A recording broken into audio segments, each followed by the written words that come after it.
Welcome back, everybody. Back to the playbook. We are back live after a tiny little mini hiatus. Took us a couple weeks, but we have returned and we're back. As you can tell by the theme for the NBA draft, coming off the back of some massive news. Giannis was traded last night to the Miami Heat for Hero, Cleo Ware, Jaime Jaquez, and I believe 2, maybe 3 first-round picks, including the 13th overall pick tonight. So we have that. That was the big news that kicked us off. Obviously, as a Celtics fan, I'm insanely disappointed that the Boston Celtics lost out on getting Giannis. I thought that was our key. That was our ticket. We were gonna get him, and we did not. And not only that, we have a disgruntled superstar in Jaylen Brown, who is still in plenty of trade rumors and could be traded this offseason as well. I doubt he'll be traded tonight. In terms of trade tonight, I think John Morant, you could see him get traded tonight from Memphis. I know they're looking to get rid of him. He wants out. So that's obviously a possibility. OKC looked for them to bundle all of their first-round picks and trade to move up in the draft and get something going on early. I would expect that to happen. That's probably gonna be one of the first trades of the night because they have so many. So they'll probably move up. I know the Warriors are looking to get a trade back from their 11th spot to get another first-round pick. And so they can build more depth around Steph Curry while they still have him. So there's a couple of moves that we could be seeing. The Clippers obviously could be exploring to trade the fifth overall pick. They have the 5th, so that could be a possibility. And the Trailblazers obviously look to see them potentially trade up or trade out for other talent. So we have a lot of fun opportunities here tonight to potentially see what's on the table. We are about, I want to say 5 minutes away from the draft actually kicking off. And later in the night, we'll have 2 special guests joining us. We'll have Armando. He's been on a couple streams with us. Armando will be joining us, and Dom will be here shortly as well. So we have 2 fun special guests coming on to discuss some of the NBA moves. We'll obviously get their opinions on the Giannis trade, although I think we all have the same opinion on the Giannis trade. It's one of the craziest trades. It's rare, very rare you get top 5 picks or top 5 players just getting moved consistently, and so that's the case for Giannis. And I know Bucks fans are kind of in peril, although they kind of got a decent package back. Although I feel like the Heat won that trade. They got Bobby Portis and Giannis, I believe. I can look it up, the full details. And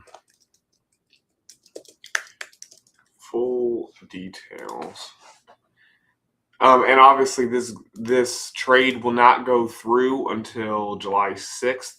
So you could potentially see a couple more moves being made.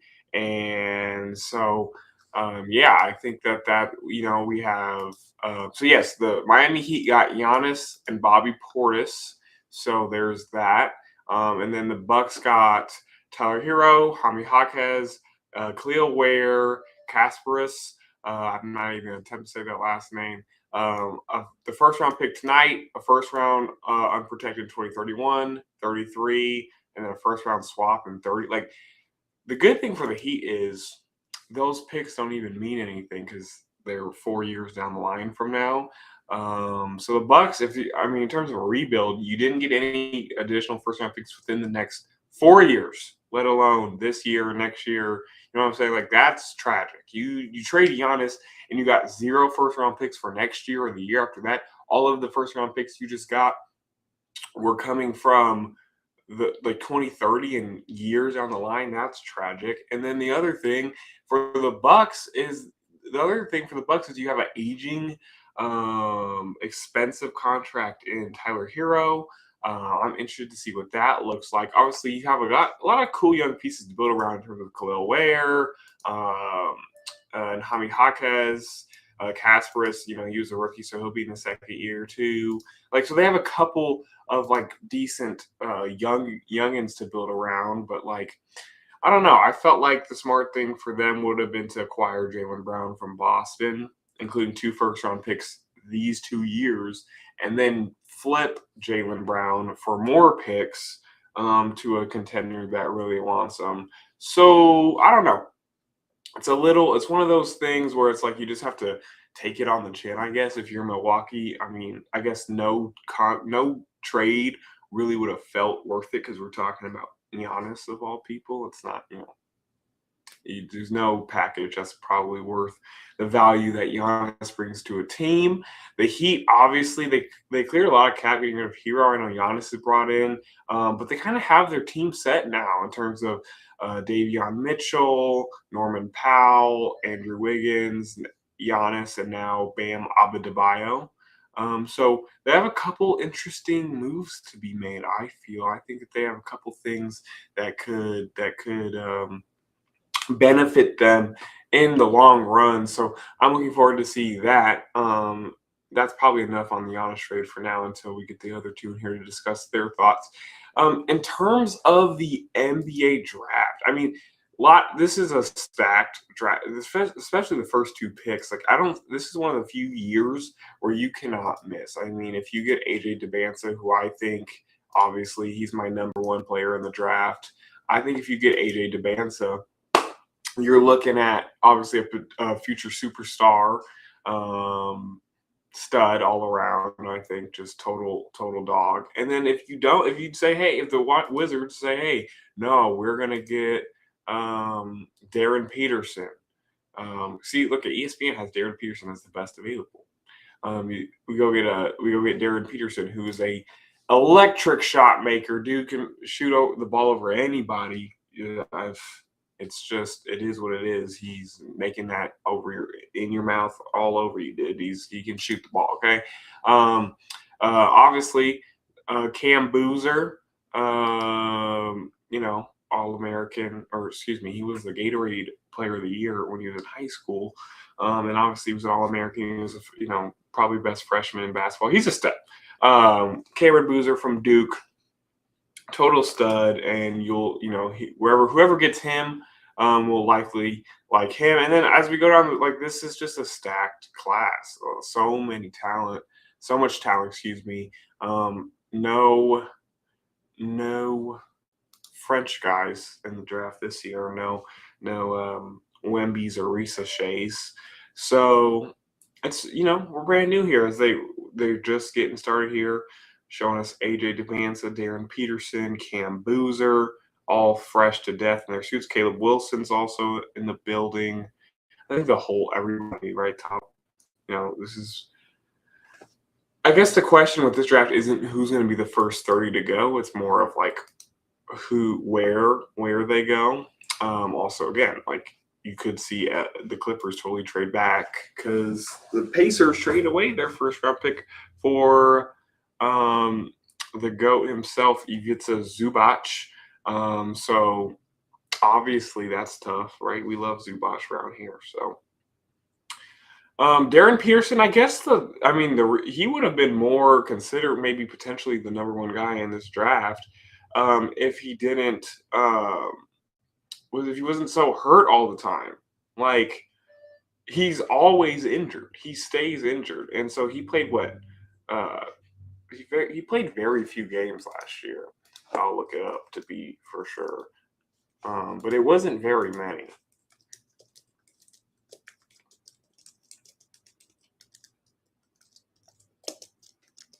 I mean, when he did play, he was obviously electric, and nobody's gonna like. Yeah, he played 24, only 24 of the 35. And so yeah, it's pretty scary to know that your superstar, I guess, is missing time on the bench. So I guess that's kind of where they're at. in terms of why AJ Dubance is the number one guy in this draft. And it's not like AJ Dubance is like, come on now. Like, these are two great players, and whoever gets who is going to be lucky to have them. And that's why I'm eating pizza. And so it's going to be a fun time. Fun draft. A lot of prospects. I'm excited to see, I guess, the report that came out earlier from Shams confirmed that the Wizards were locking in on AJ Dubance, not Darren Pearson, which makes more sense because Pearson's guard anyway, and they're pretty stacked at guard in terms they just re-signed Trae Young. Obviously, they have Bub Carrington. So, here comes the commissioner. I guess I should turn the volume up so I can hear the guy.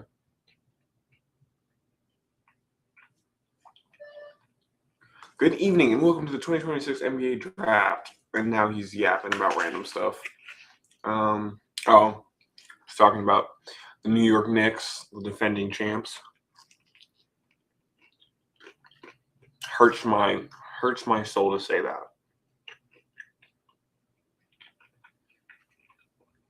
Knicks first championship in 53 years. Like, yeah, you're just saying how bad they were for the last 53 years.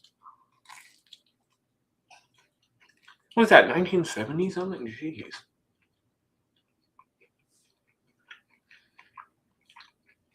That's tragic. There's Peterson.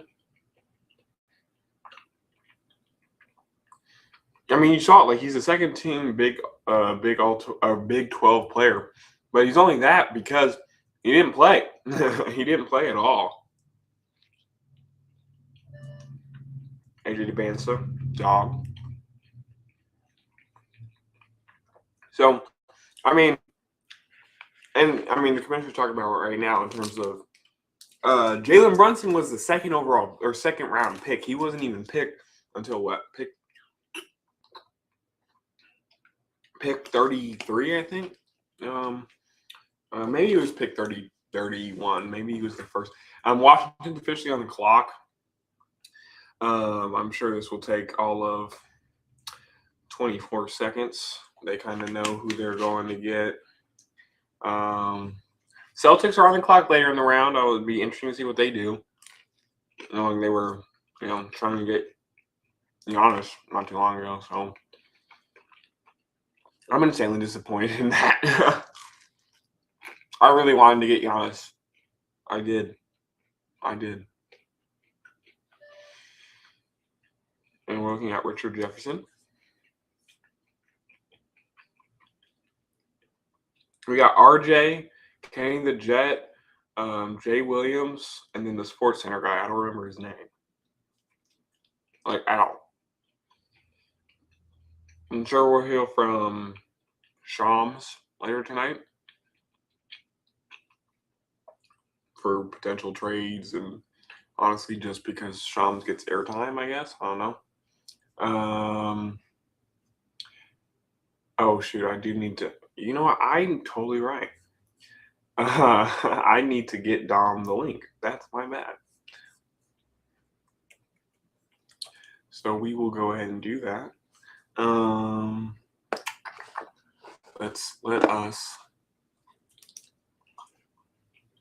Let us get Dom the link.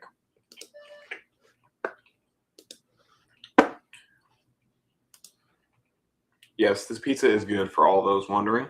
It's pretty fire. It's like a chicken bacon ranch pizza. It's fire. I wonder what is taking the Wizards so long, as now they're talking about the Giannis trade just to torture me some more because they know I'm disappointed about it. They just know I'm emo. They just know.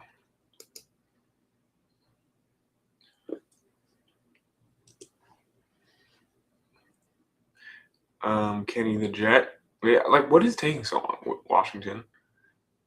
It's just taking 4 decades, even though they know who they're gonna pick. We know who they're gonna pick. We all know. So like, just make the trade. Just make the trade.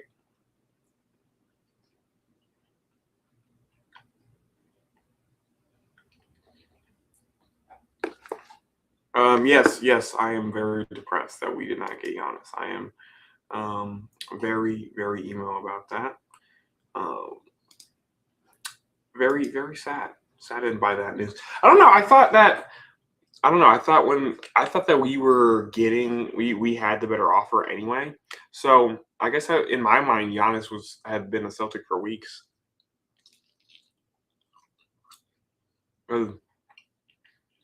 All right, the pick is in. So that was what's going on in my mind.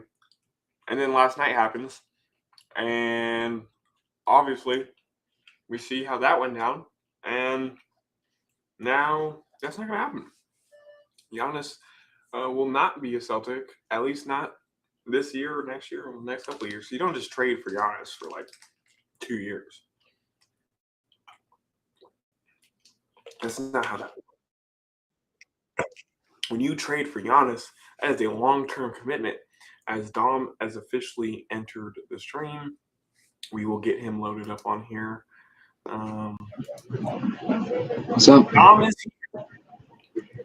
Mr. Timberwolves, you guys made a couple trades in the last couple of days. Yes. Salary dumping Julius Randle and re-signing re-signing AO. Mm-hmm. I'm big fans of both moves. Yeah, I mean, I know you've been clamoring for Randle to be on now for. Yeah, any Timberwolves fan knows he had to go. But I'm a big fan of Io's contract too. We needed to extend him, and the contract is really great that we gave him too. And also, it's been revealed that the plan now is Naz Reid is going to start next year, which is a change. He's usually our sixth man. Next year, he's going to be the start. He's going to be the starter at power forward. Okay, so he's going to start next. Do you think that Gobert is on the move this offseason? No, I don't think so. If the plan is Naz Reid at power forward, and we were planning to move Rudy Gobert, I don't know why we wouldn't start Naz Reid at center. So I think Rudy Gobert is going to stay with us. Yeah, I think he earned his another couple of years with he had a great playoff run. I don't know. Pick is coming in here on my screen. I'm still waiting. It's AJ though. We know this. They said it was going to be AJ. Yep, it's AJ. Yep, AJ DeMonson. Yeah, I mean, nothing shocking about that pick. Mm-hmm. The Wizards deserved a break like this too to get the first pick, something to finally go their way. And they've got a nice team brewing here in terms of they're going to have Trae Young at the 2 or at the 1, Bub at the 2, probably AJ at the 3. They'll have Anthony Davis next year as well. Like they have a decent team brewing. I'm not saying they're going to be good even next year, but I don't think they're going to be as bad as they've been next season. I think they'll be competitive. I think maybe even a play-in spot could be. I think they'll get a play-in spot for sure. I think the East is pretty weak, like at the bottom. So I think they'll get a playoff spot or play-in spot. Let me show you what I bought earlier today. Hold on, it's upstairs. I'll be back in a second. But I bought something earlier today. Okay. He bought something. I'm scared.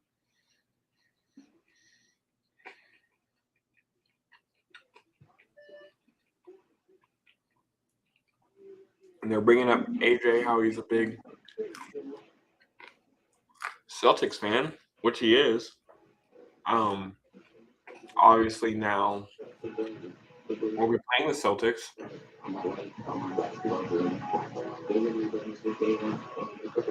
What is happening in the background? Oh, me? Yeah. Might be the sound of my TV. Oh. Check this out. It's mirrored, but wow. 1998. On the side, it has the Jazz and then the Bulls. That's fire. Where'd you find that at? I got it at Axon. That's fire. Put it on? That tough?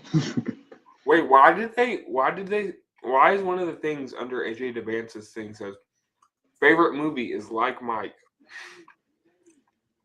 They always be asking weird questions.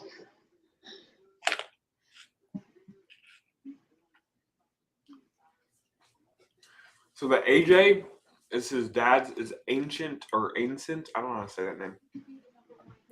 I don't want my camera to be mirrored anymore. I want it to actually. I don't know how that works. I don't know if I can change it. Mirror too, because Doesn't look like I can change it. All right, I guess I'm stuck with that, but that's all right. What do you think of the hat, though? Is it tough? it's a tough hat. That's a great find too. It's an It's elite find. $35, but you know what? I mean, yeah, it's a Bulls championship hat. I was expecting to be around there.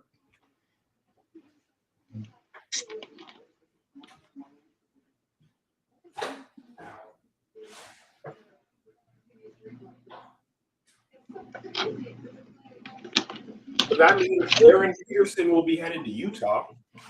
Probably. Who knows? What do you think Cam Boozer's going to? I mean, he could. Who's third? Memphis is third. They trade away Jared Jackson, so they need a big. All right, Jazz. Utah Jazz pick is in. Yeah, they're gonna go Darren. The Grizzlies are probably gonna go Boozer. Okay. Unless someone trades up. I do know this. The Timberwolves are looking into getting Ja Morant. I do know that. I've been saying this. I've been saying that's what should happen. Actually, that's not true. We were into Ja Morant, but we stopped pursuing him. Well, because I think the Grizzlies like request, like what they wanted in return was too much for us, and we said no. I mean, I thought Randall, you would trade Randall for Ja, but that's now that Randall's gone, I don't know. Wait, so who got Randall? The Bulls or the Nets?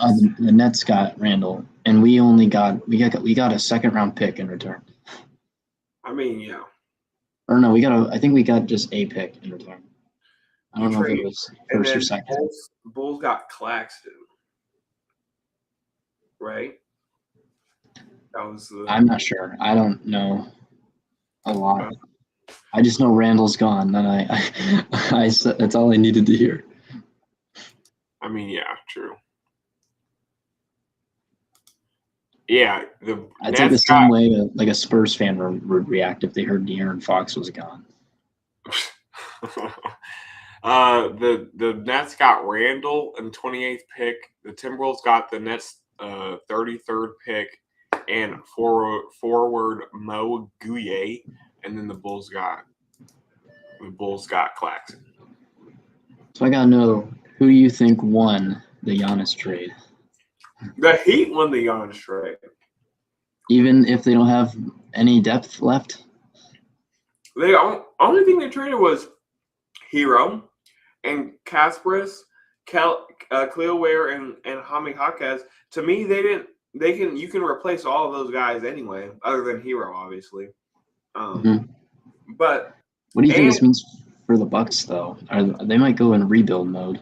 They are going in rebuild mode, but the thing is, what I thought was stupid was they traded all the first round picks they got in return were other than the one tonight, I think were 2031 and 2033. Like, those picks don't matter. Jazz are picking.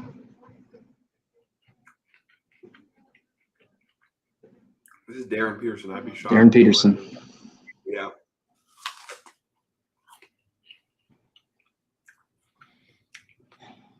Poor guy having to play for Utah. I mean, Utah's going to be pretty decent next year, too. Jaren Jackson Jr., Walker Kessler. I mean, they've been building. Keontae George is still there. Like, that team is going to be pretty decent as well. You know, I feel like there's really no team in the NBA right now that looks like they're going to be terrible next year. Yeah, I mean, the Grizzlies are going to suck. Yeah, especially if they trade Ja Morant and don't get much in return.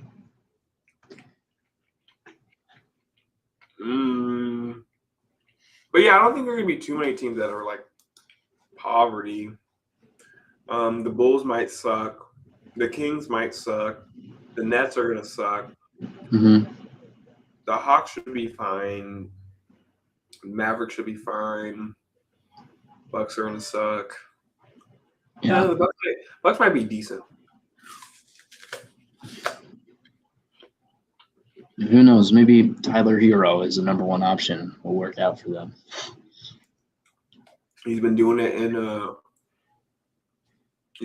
Miami because he was the number Sometimes one scoring option. Bam was not the number one scoring option. Bam just was I still forget that Chris Middleton is on the Wizards now. I still feel like he's on the Bucks still. he's on the Mavericks. Oh, there we go. That's how forgettable it is. Got flipped from he was in the AD trade.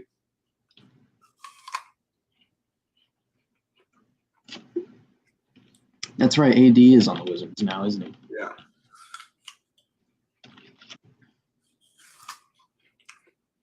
That's how you know his career is done. I'm sure. I don't know. They might be decent next year. Anthony Davis. It's not. I mean, it's not his fault. He can't stay healthy. Yeah. Kind of just the curse. He's probably the most injury prone NBA player in my lifetime. And Kawhi. Well, I'm close with him. But even Kawhi has had some full seasons, and he's more so load management than Anthony Davis. Yeah, I guess in terms of like real injuries, sure, but I think that in terms of like missing games, it's neither of them. It's Joel Embiid. Yeah. Joel Embiid's missed more games than he's played in his career. That's tragic. That's terrible. I mean, it's not great, especially for a guy who's supposed to be the franchise. But they should. The Sixers need to start building around Tyrese Maxey. Hold on, will this be tough? The backwards. Oh my goodness. Does that look tough?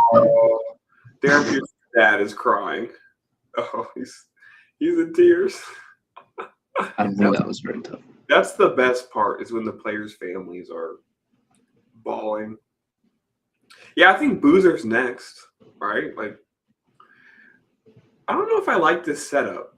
I don't know if I like them sitting right next to the stage into the little area. And it's like a fake room. Like it's like something you'd see at the furniture mart. Like, I don't know if I like this. I don't know. My favorite draft moment of all time isn't even an NBA draft moment. It's the WNBA draft. I think it was when Caitlin Clark got drafted. And the first person she saw walking off the stage wasn't like her parents or any other family or friend. It was Jake from State Farm. Oh, that's elite. That's elite. Hold on, I'm gonna turn my TV down. She has State Farm commercials, right? I think so. What'd you say? She has State Farm commercials, I'm pretty sure. Like she's with. Yeah, it's just funny that's the first person she saw. That's tragic.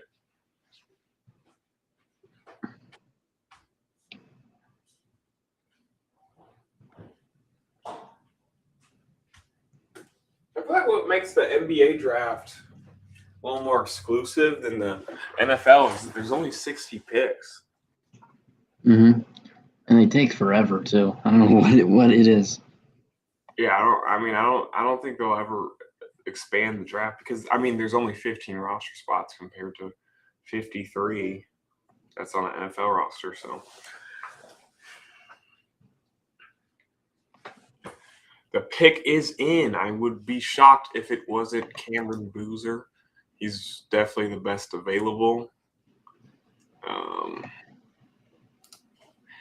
But yeah, I kind of talked about it earlier. We could potential draft moves. I see the Thunder probably going to move up here in a little bit because they have crap ton of first round picks that they've just been hoarding over the last couple of years.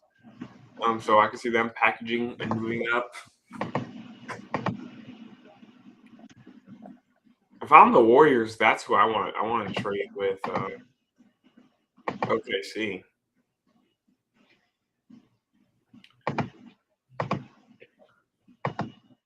My thing though is with the Bucks trade is that it could be a situation like Kevin Durant last year where that trade started with just this sign with the Rockets and it ended up with 17 trades. So. Your prediction was right. It is Boozer. What is this? The third Boozer in the family to make it. Son of Carlos. Yes, and I think who's Carlos Boozer? I think his dad played in the league Hey, too. how cool would that have been though if he was taken by Utah, because that's where Carlos started his career. Yeah, that's true. That is true. But he will start his career in Memphis. On TV, when they announced AJ Debonsa, I think that's how you pronounce his last name. Yeah. AJ Debonsa. They didn't say AJ Debonsa. They said his full name. So at first I thought it was just some random dude that they drafted. It wasn't until they said Debonsa that I was like, okay. That would have been that would be such a Wizards thing to do. Yeah, just draft some random guy. They're like, Washington Wizards select Lailend Duncan. Like, what? What do you mean? Me. Wait, guys, I'm not there. I didn't declare. I'm going to declare next year for Gits and Shagles. I'm going to declare straight out of high school.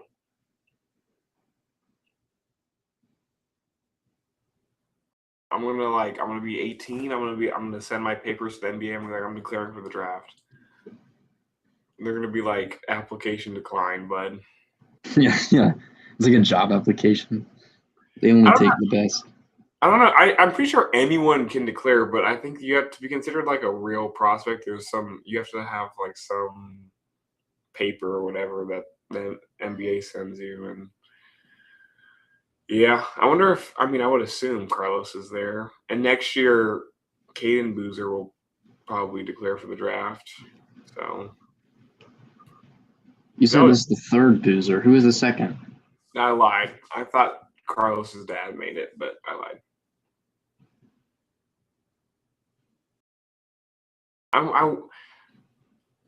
I wonder. Okay, so the Bulls, Caleb Wilson's available. I mean, they have a lot of. They were not going guard. They have there's a reason why the NBA draft is only 2 rounds, because you get to pick 10 and you're already like, well, now who could it be? Yeah. No, I think Caleb Wilson probably here. I mean, they can't go guard. They literally can't. They have so much depth at guard. It's ridiculous. They don't. Do they still have Giddey? The Bulls. Giddey's there. Who else is there? Giddey's there. Colin Sexton's there. Oh wait, no, maybe he's on. Yeah, Colin Sexton's there. I think no, he might be in Charlotte. I might be wrong. I vividly remember watching the 2021 draft where the Thunder drafted Josh Giddey, and I had never heard of him until they announced him. And I went online, and all the Thunder fans were like, "Who is this guy?" Yeah, exactly. No, but like they have so much. Yeah, they have Giddey, Rob Dillingham, Trey Jones, Colin Sexton. Rob Dillingham. Like they have way too much guard depth. I know Anthony Simons is on the roster, but he's R.I.P. Rob Dillingham on the Timberwolves. Yeah, I thought he was supposed to be like the future there. Yeah, I was so excited. I thought he was going to be like our next like big piece, like the missing piece, and we never even used him. Yeah, he literally never got minutes, which is probably why they traded him. Oh, so okay, yeah. They did get Carlos. Look at that's a big family.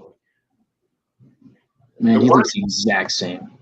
Then again, when you've already went bald in your NBA career, there's not much you can do afterward to see yourself.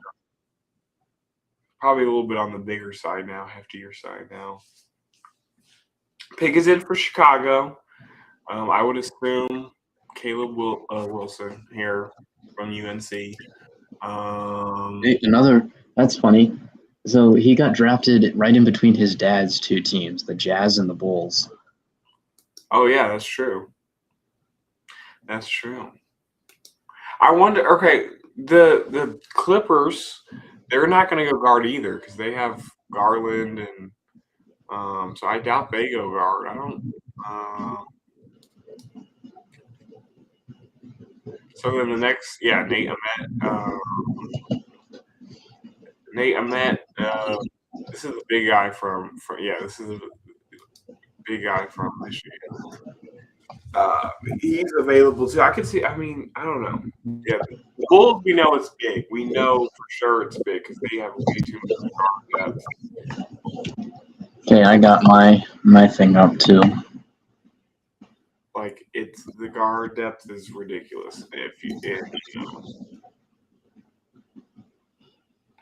in Chicago, and then the Clippers. The Clippers, I could see trading down. Man, it's funny. The Thunder picked 12, and it says in parentheses from LA Clippers, and that's literally still from the Shade. SBA Paul George trade. One of the worst trades in NBA history. I mean, I feel like for a while it wasn't because they kind of got away with like not hurting them. Yeah. Freshman to win John R. Wooden Award. Durant, AD, Zion, Cooper. There we go. Caleb Wilson. I'm 4 for 4, boys.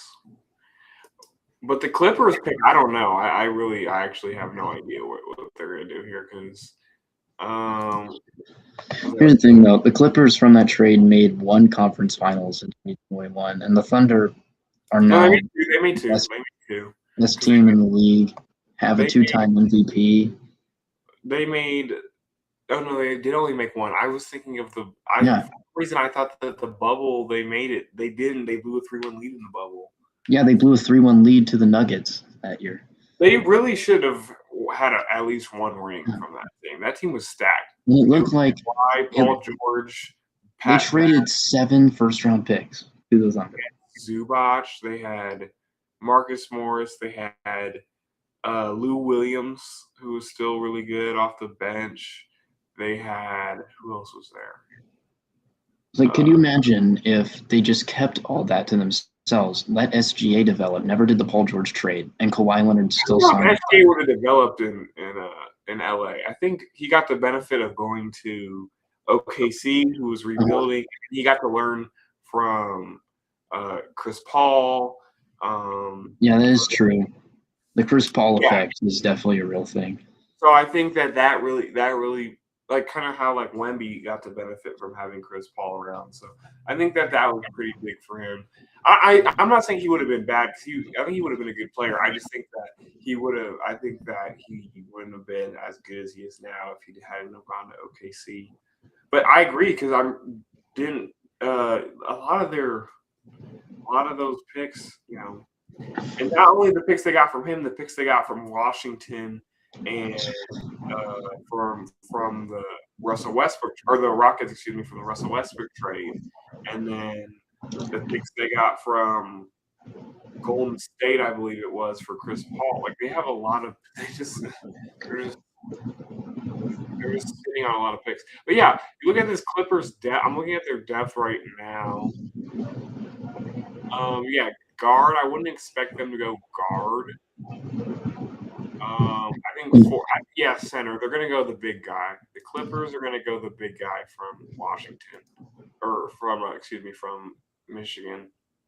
The 7'3" kid, the humongous guy. This dude.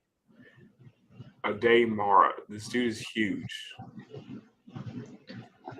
Unusually tall is a understatement. He's 7'3", dude.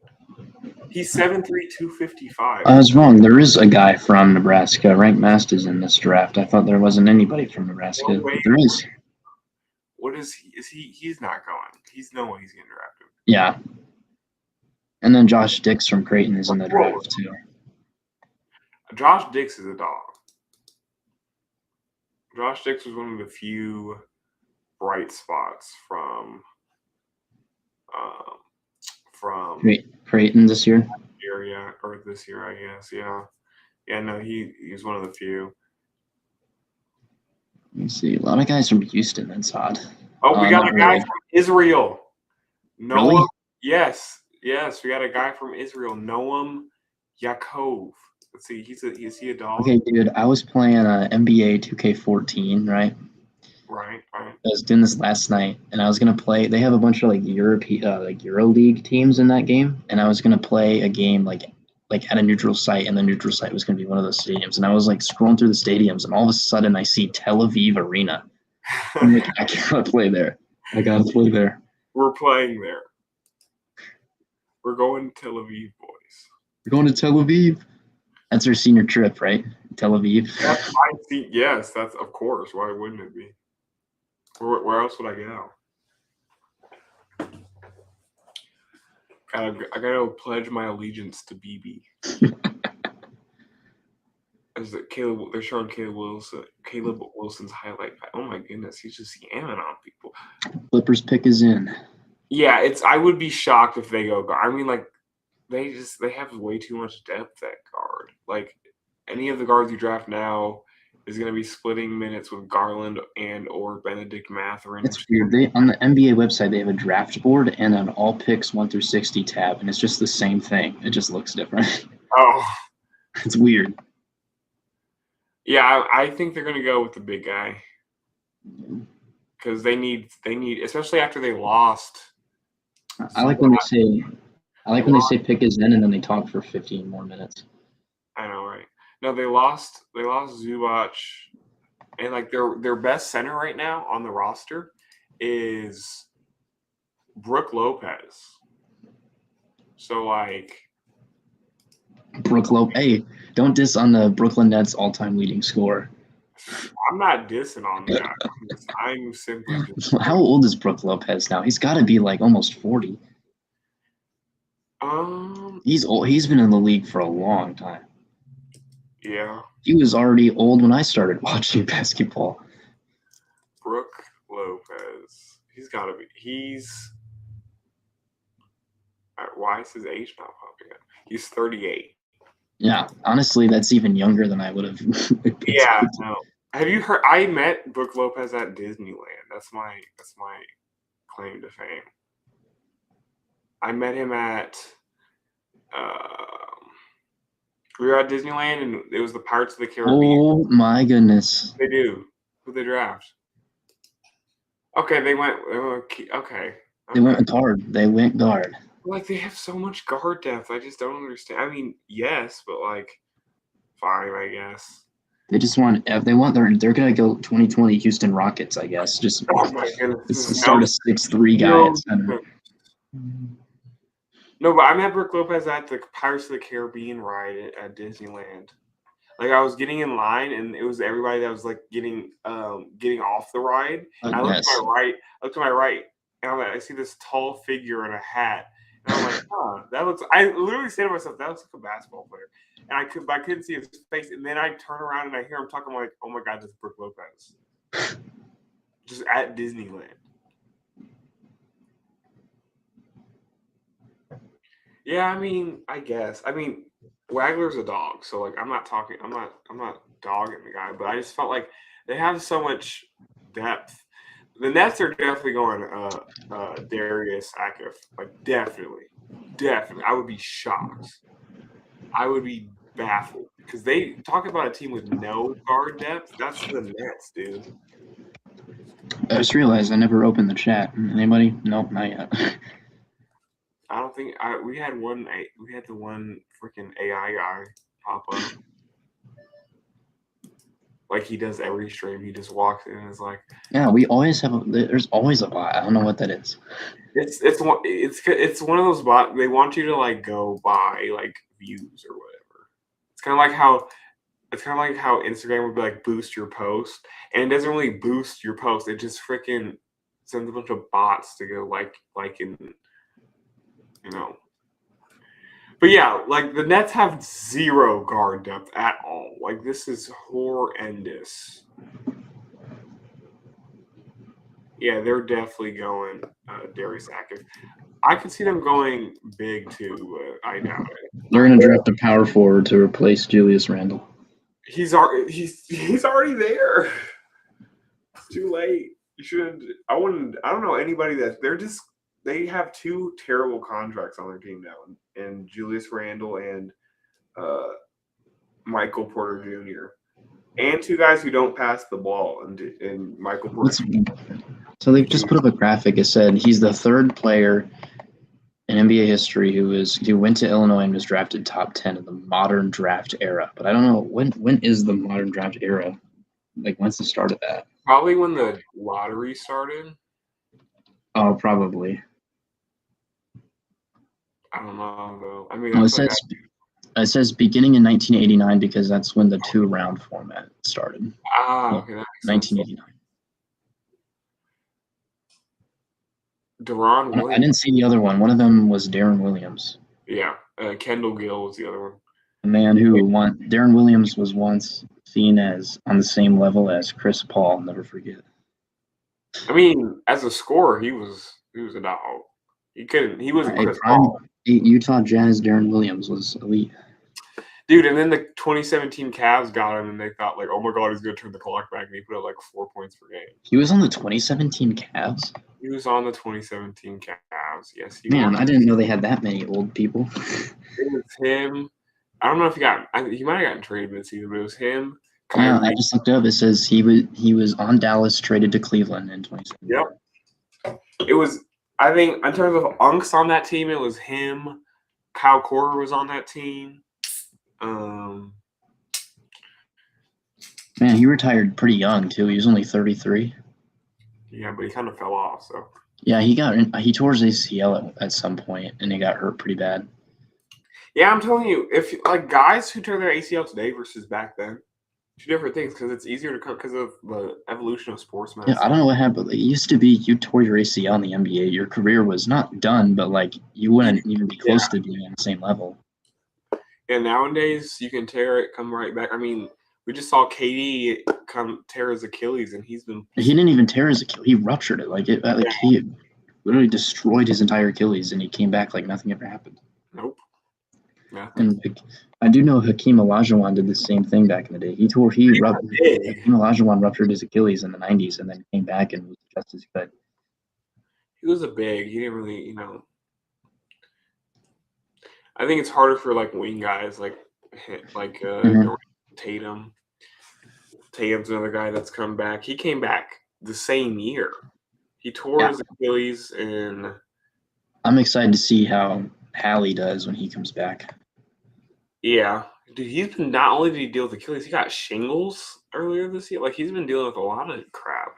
Yeah, I remember hearing all those ads about shingles, like shingles medicine for old people, and then when they said Hallie, I was like, what? That doesn't make sense. Hallie's not ancient. But no, because then the shingles made his skin it made him look bigger than he is, and then people were calling him Halliburger or something like that. Yeah. Nets pick is in. I would be shocked if they don't go Darius Active Jr., but who got us? Man, they had 5 first-round picks last year. Why do I not remember that? The Nets?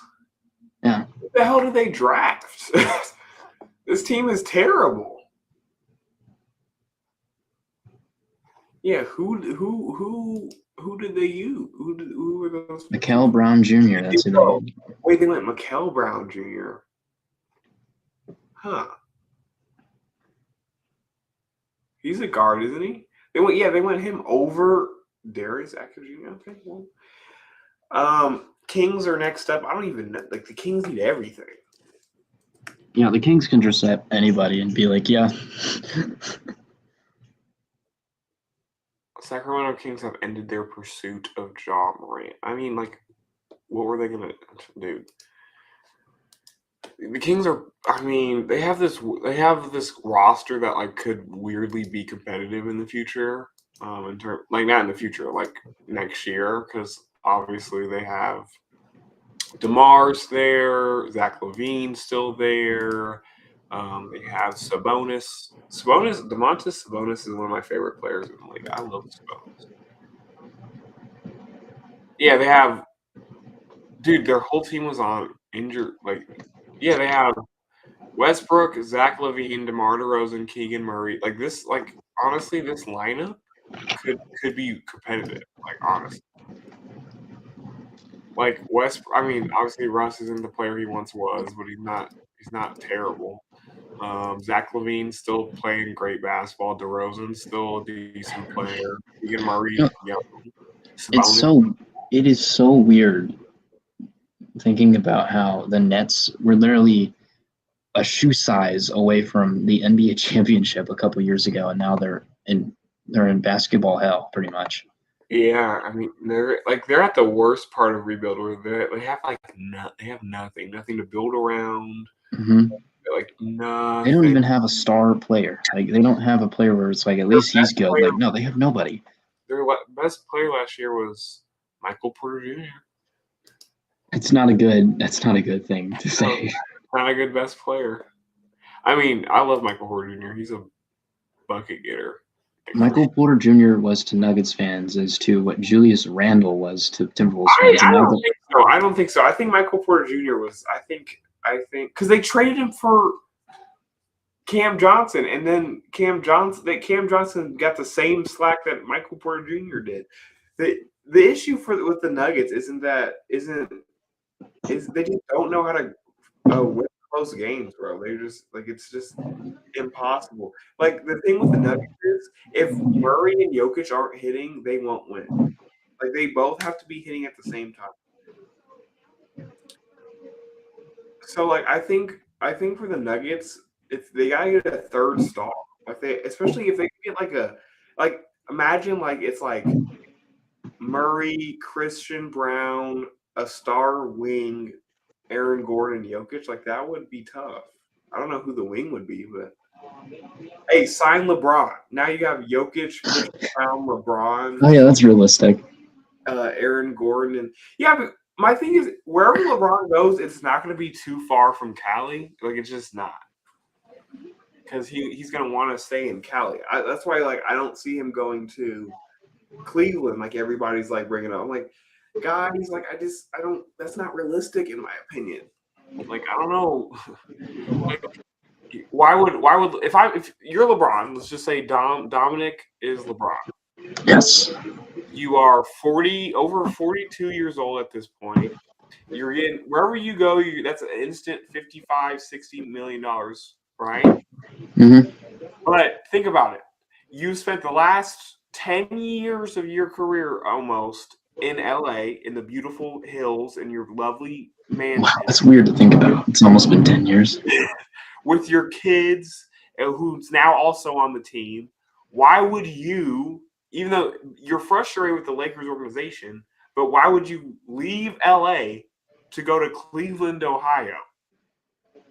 Hmm. Like, yes, it's his hometown, but like, why? That doesn't make sense to me. Like, he's not going to leave LA. If he leaves the Lakers, it will. I see like a couple possibilities. I could see him going to the Warriors because that's in the Bay Area. That's not too far from LA. I could see that.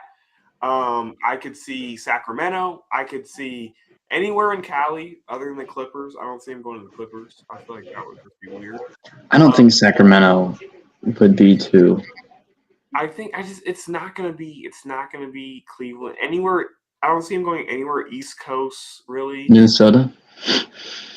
I like no, it's too cold. It's too cold. I could see him going like the Suns. I could see him going because that's not too far from Cleveland. It's also hot. Darius Acuff. That's that. There we go. I mean, yeah, there's your point guard. They didn't have one. So I mean, other than Russ, and Russ is 45 years old. So I don't know. I just don't see Braun going anywhere. I don't think he's gonna retire because I think he would have retired by now. And I just don't see. I don't see him going anywhere. In the on the leaving the West Coast. I just don't. I don't see it. I mean, I could see him maybe going to like Florida, like so Orlando or Miami. No, Miami. Wait a minute. What if he ran it back on Miami with Giannis? No, Bam. Oh Big my! Three, Big Three Part 2. I just thought I was like Orlando, Miami. Wait, what? They just got. Just had an epiphany. I know, dude. Bring Chris Bosh back as like an assistant coach or something. I know D Wade. You know D Wade's a minority owner of the Jazz now. The Jazz, yeah, I think I saw something about that. That's such a random team. I do know that his wife is from Nebraska, from Lincoln. Yep. Dwayne Wade. She went to UNL, didn't she? Yeah, UNL, yeah. Dwayne Wade.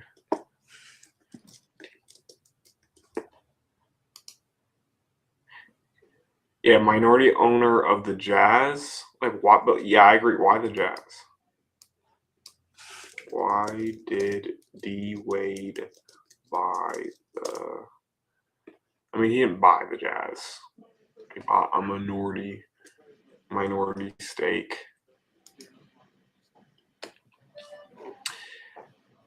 To pursue a hands-on executive role and build a close friendship with team's governor, Ryan Smith. Oh, that's right. They're not called owners anymore. You can't call them owners anymore. They're governors. That sounds ridiculous.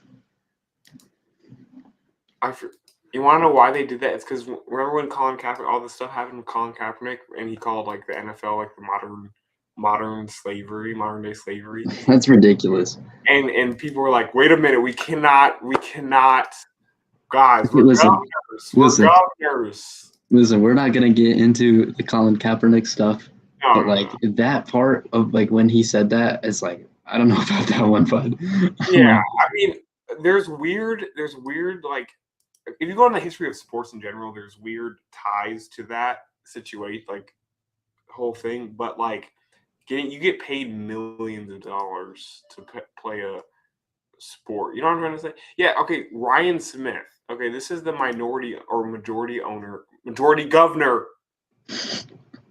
Dang it. Majority governor of the Jazz. But like, okay. Let me look up all NBA teams governors. Like who? I don't even know anymore. Who? Because I know Mark Cuban sold his stake. Wet Gross, I don't know how Grespec. I don't know how you say his name. He sold his stake when he was the Celtics governor. So like who? Okay, ready? Let's see if I know any of these guys. Oh, obviously James Dolan. I know him from the Knicks, but I don't know any of these other people. These are all randoms. Oh, Dan Gilbert. I know him too. Dan Gilbert was the reason LeBron left the first time. And then when LeBron was a free agent the second time, Dan Gilbert was like, we're not getting him back. And then they signed him back. It's weird. I was playing when I play NBA 2K14. If you ever play with the Miami Heat, the commentary always says something like, "LeBron's going to be a free agent coming this offseason. Do we think he'll go back to Cleveland?" So it was like a rumor the whole time. I didn't know that. Yeah. Apparently that was a big thing back in the day, and then he did. Yeah, but everybody else in the Eastern Conference, I don't. Oh yeah, Chisholm, that guy, he's a Celtics. Jeannie Buss, I know her. Matt Ishba, I remember him because if you remember, like 2 years ago in the playoffs, it was the Suns and the Nuggets, and the Suns owner was getting into it with Jokic. Like Jokic was in the crowd trying to grab the ball, and the owner just wouldn't give him the ball. Mm-hmm. And then Jokic, I think Jokic pushed him. I'm almost positive Jokic pushed him. And people were like, you can't push the Suns team owner. That's crazy. But like also, as the owner, why wouldn't you just give him the ball back? What are you doing hiding the ball from Jokic? Jokic is a huge dude. He's about 7 foot. He's over 250 pounds. Like that's not a guy you just shove off. Jokic is a pretty big dude.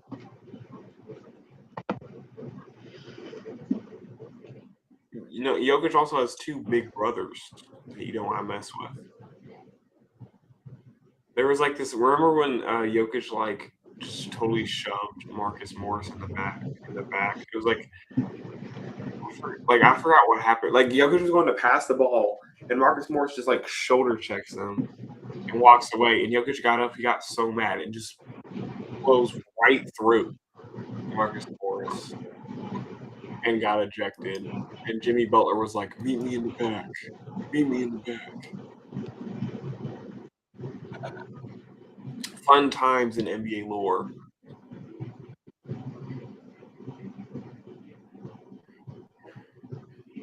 Where is LeBron? I'm gonna ask Google AI. Where is LeBron gonna go?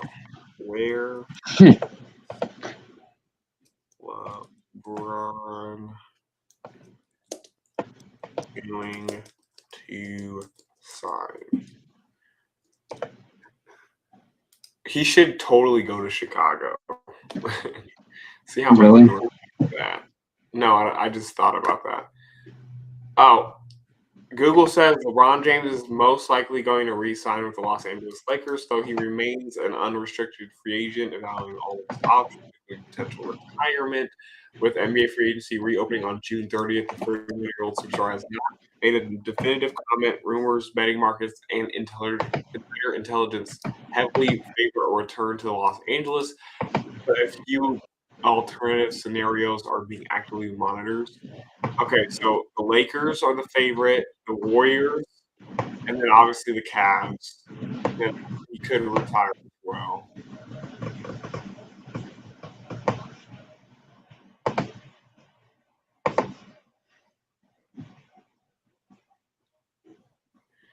Yeah, I wonder how that's gonna go. I mean, but like I thought Rob Pelinka said that they're not gonna re-sign LeBron, or at least not gonna pay him a lot.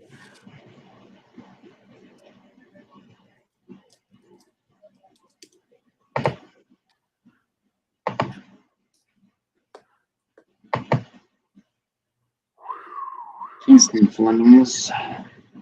Oh, who did the Hawks get? Sorry, I was not. Oh, Flemings. Kingston Flemings. Interesting. What the Mavericks should get the 7-foot guy, the 7'3" guy from Michigan. Cooper Flag can just be lobbing it up to that guy.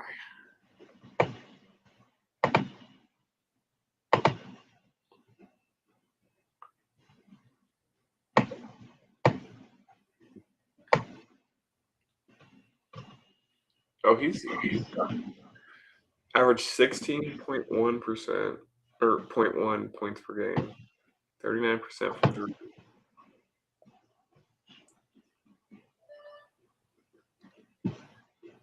He kind of the suits. No crazy suits so far. Who was it? Kevin Knox, who had the Fortnite suit a couple years ago. Oh yes, of course. My favorite fit of all time, the Fortnite suit. Dude, Fortnite suit, and then Hey, Armando hopping on soon. Good. Bull had the spider. He had this big spider on his suit. LeBron, obviously, D-Wade, all those guys, the oversized suit. I'm gonna wear this hat so you can see how tough this is. Look at that aura when you put it on. I know. Do you feel Makes like my eyebrows look about 100% bigger. I don't know why. Do you feel like Mike? Yes. I feel like I just hit a game-winning shot over. Who was? I don't know. I don't remember who he hit it over. I wanted to say Stockton, but I don't think it was Stockton. No, it was. I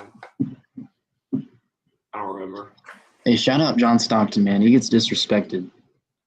I mean, I don't like it. He was an unathletic white man who passed the ball. Yeah, he's all-time leader in assists. Yeah, no, I agree. I think he's a great point guard. I just, not even close. And he's all-time leader in steals, and it's not even close. I think he was like the definition of like like It's funny because he doesn't look like a star basketball player. Not even he doesn't. He looks like he has no business even being on an NBA roster. Like, I'm saying he's like the definition of like hard work beats talent. But like, I just think that in terms of like ranking him as a basketball player, I think that he looks like he'd coach a cross country team. nah, yeah, he kind of does. No disrespect to cross country, but like John Stockton looks like a coach. He does look like a cross country coach. He's just, one of the greatest point guards in NBA history. Yeah, he's up there. I wonder what is John Stockton doing today? He's 64. He's still got some life left in him. Enjoying retirement in his hometown of Spokane, Washington. The NBA Hall of Famer and all-time assists and steals leader spends his time managing his personal investments, golfing, supporting Gonzaga basketball, occasionally speaking out on basketball development and his critiques of the modern NBA. He said the current NBA is soft. Like every player from that era says. The only old NBA player that I've seen be like, yeah, this era is much better is George Gervin. I don't know if you've ever seen that clip. Yeah. But he's like, yeah, if I was in the NBA today, I'd get cooked. And I actually appreciate that. That actually makes me give more respect to him. Yeah, no, I think that it's easy to I think the modern NBA is more skilled and talented than the past. Yeah, I would say there is no denying that, but I also think at the same time there's no denying that it was more physical. Exactly, that's what I'm saying. I think that the old NBA was definitely more gritty. I think two things can be true. Yeah, two things can be true at one time. But it's also okay, let's just say LeBron could adapt to the play style back then because he's 6'9", 240 or whatever. Yeah. He come on now. But I think if you gave any player from back then enough time to adjust, I think they could adjust too. I know. I think it'd have to be. I think there's a select few that could play today. Not everybody, but a few. Bird could play today. Magic could play today. I actually think George Gervin his game could translate to today. He'd have to develop a little bit of a shot though. Morez Johnson Jr. to the Mavericks, another big forward, the pair next to Cooper Flag. But I think that I think Karl Malone could probably play today. I don't know if I want him in the league today, but I think. Could Michael Jordan play today? I think so. I think so. I think Mike MJ could play. I think an interesting one is, do you think Larry Bird? I think Larry Bird could play today. I do. I think that he was definitely athletic enough, and I think he was a great shooter back then. If you look at his numbers compared to today's numbers, it's not that remarkable. Yeah. But you translate it over, he'd be shooting more. I think he'd be just as good. Yeah. Dennis Rodman is remembered as a Chicago Bull, but he was on his prime in the Pistons, and I've watched highlights from his Pistons days. Dude, he was really good. His hustle that he had was unbelievable. So I'd be curious to see how that would translate to today. He'd have to become a better scorer. He'd have to. But even then, a Ben Wallace, I think, could play today. And Ben Wallace literally averaged I don't know. That's my thing with defensive-minded centers for back then. Ben Wallace is literally in contention for greatest defender ever. No, I agree. But my thing with Ben Wallace is he would just get hack-a-mitched today. I feel like it's also important to remember that the defensive 3-second violation wasn't a thing until the early 2000s. Exactly. So that's my only thing. Is I think Ben Wallace could play today. I just don't know if he'd be as impactful considering the change. I think he'd have to become a better offensive player. He'd just have to. Because look, the best defensive players today have offensive games or at least decent on offense. Obviously, Wemby, DPOY, he's a great offensive player. We know this. Dyson Daniels is serviceable on the offensive end. Jaren Jackson Jr. is a great offensive player. So, like, you have to be a good – honestly, defense now, it's more about, like, who's the best two-way players. And so, like, I feel like, like, best players in the league today are, like, two-way guys, I feel. Mm-hmm. There's very few players at this point that are only good at offense or only good at defense that are, like, Yeah. can play. That's why, like, guys like Andre Roberson and, like, that kind of caliber of, like, just defensive specialists kind of fell out of the league because they couldn't. Yeah, it's definitely definitely players who are heavily defense based would not be as good because it's not a defense league anymore. I think, like, it's just a few guys that can. I think Caruso still does it, but that's because he's got a serviceable shot. He slashes very well. Like, he's got a decent offensive game, but that's a defensive, like, strictly defensive guy that's still in the league. But, like, other than that, like, it's very few guys that can just lock up, and that's the only thing they're allowed to do. I don't know. It's just much more of a scoring league, to the dismay of a lot of people. But I think okay, I feel like we should change how we evaluate scoring. Like, to me, when I see a player puts up like 30 or whatever, like, it doesn't really mean much to me unless, like, they took over the game in the fourth quarter and won the game, or, like, to me, like, that's how we have to judge scoring nowadays. Because, like, yes, points come in, like, bunches now. So then we just have to change how we, like, what is the quality of the points? And, like, Shea, right? He puts up 35 a game or whatever, but then, like, 15, 16, 17 of those points are from the free throw line. It changes how we look at the value, like, the quality of the buckets. So I feel like that's how we evaluate scoring. It's not, we can't just be like, oh, it's not as physical as it once was, because, like, this is how it is. Yeah. But I think that, like, our best scorers today are still, it's not like easy buckets. Like, the shots that Shea makes, those mid-range shots, those are not easy buckets that he's just drilling on dudes.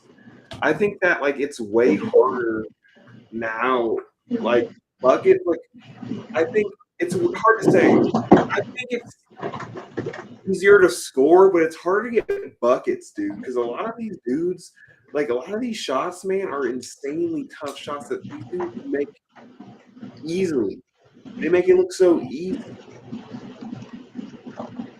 Like, I was watching, when we were watching Game 7, we were streaming Game 7, I'm just, like, watching Shea hit these insane turnaround mid-ranges, almost, like, 100% contested, and he's just burying them, like, with ease.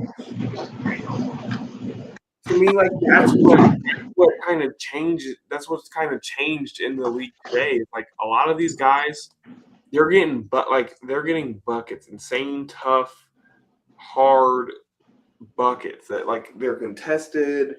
They're not easy shots. Yeah.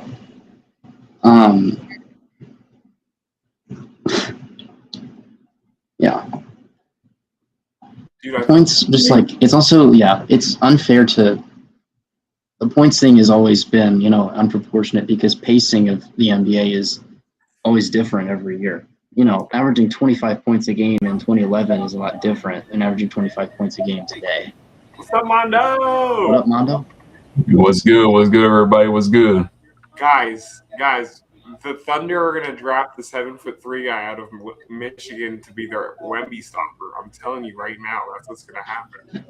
Hey, that's what's going to happen. They're gonna pick 3 times in this draft to respect Chet. They're probably gonna trade one of the guys. Braden Burris out of Arizona will be. You are a Milwaukee Buck. Okay. I don't know if that's anybody wants to be that anymore. I mean, that's definitely a reach, for sure. Yeah, everybody's reaching because I thought, okay, the only picks I haven't liked so far was the Clippers going Keaton Wagler because they have so much depth at guard. I thought that was a reach. I thought the Nets going Mikael Brown over Darius Atkins was a reach. But since then, I think all the picks have been pretty good.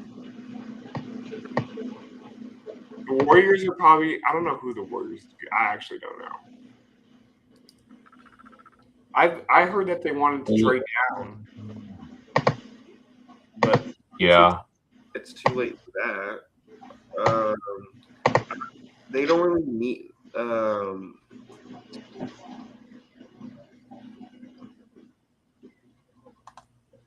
yeah, I don't know exactly what that looks like. Hey, Armando, what do you think of the hat? available. What do you think of the hat, Armando? The 98. Oh, okay, I see.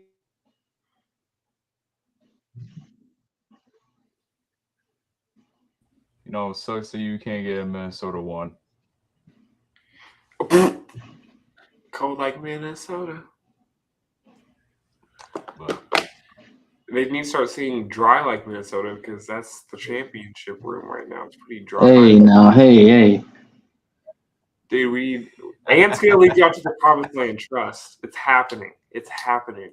Hey, how many times has Minnesota lost to Philadelphia in the playoffs? Zero. You know? Yeah, that's because you haven't even made it that far enough to play them in the playoffs. Well, Philadelphia also hasn't made it. We have the most championships in the history of this association. History of this association. For now. The Lakers are not catching up, pal.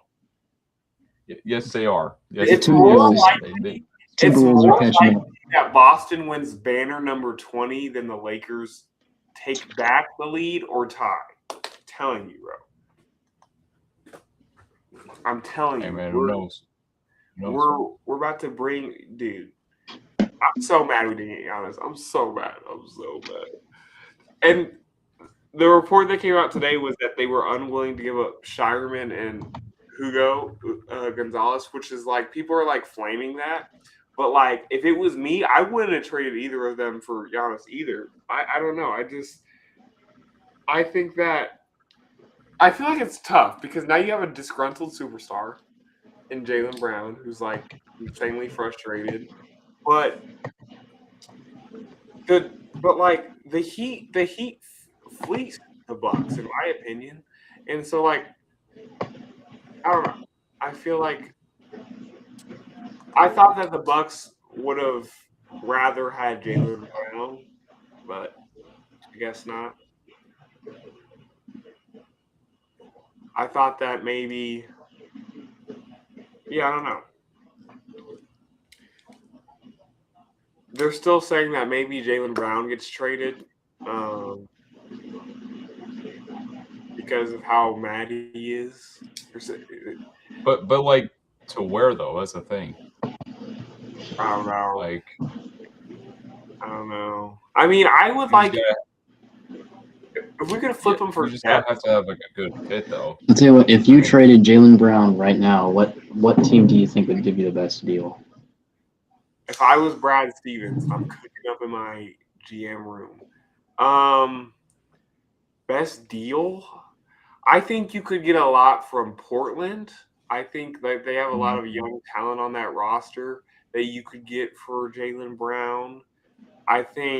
I know Houston's interested in Jaylen Brown, and so that's a situation you could look at. I don't know what we would get from Houston because they're probably not willing to trade Amen Thompson or Sengun. I don't think they'd trade Durant. That was the trade a couple years ago. It was supposed to be Jaylen Brown to the Nets for Kevin Durant, and that never happened. So I don't know. I know we're interested in Trey Murphy from New Orleans, which I would like. That's another. If we can get Trey Murphy, if we can keep JB and JT, get Trey Murphy and get a center, we're back in business. We're back top of the league in terms of title contention. As constructed right now, that's not the case. There's a lot. I think we need a center, and we just need some more. We need some more wing depth. I mean, you look at a team like the Knicks last year, OG Anunoby, Mikal Bridges, like those are Josh Hart, like all this wing depth. We need more of that. So All right, I the like pick is what we in have. for the Warriors. Yep, I like what we have in terms of Tatum. Do you think they're gonna go? Last time they picked 11th in the draft, they got Klay Thompson. So maybe they'll get Klay Thompson the second. I don't know. Or you get Klay Thompson too. Their championship window is getting very tinier and tinier. Steph Curry's. No, I don't. It might not even be open anymore. No, I think it's open. As long as they have Steph Curry, it's open. Yeah, but he's what, 37 now? Yeah, that's what I'm saying. So like, I think it's getting smaller, but I think as long as they have. Yeah, and they went 37 and 45 last season. Yeah, Steph missed most of the end of the year. They still somehow made the play-in. But that's what I'm saying. Like with Steph, I feel like obviously. I'm gonna be honest with you. I forgot Kristaps Porzingis was not on this team, or was on this team. Excuse me.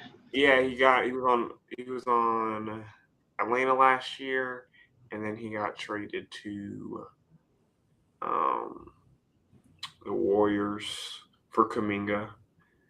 Celtics still fielding calls on Jaylen Brown, maybe interested in Evan Mobley. I don't like it.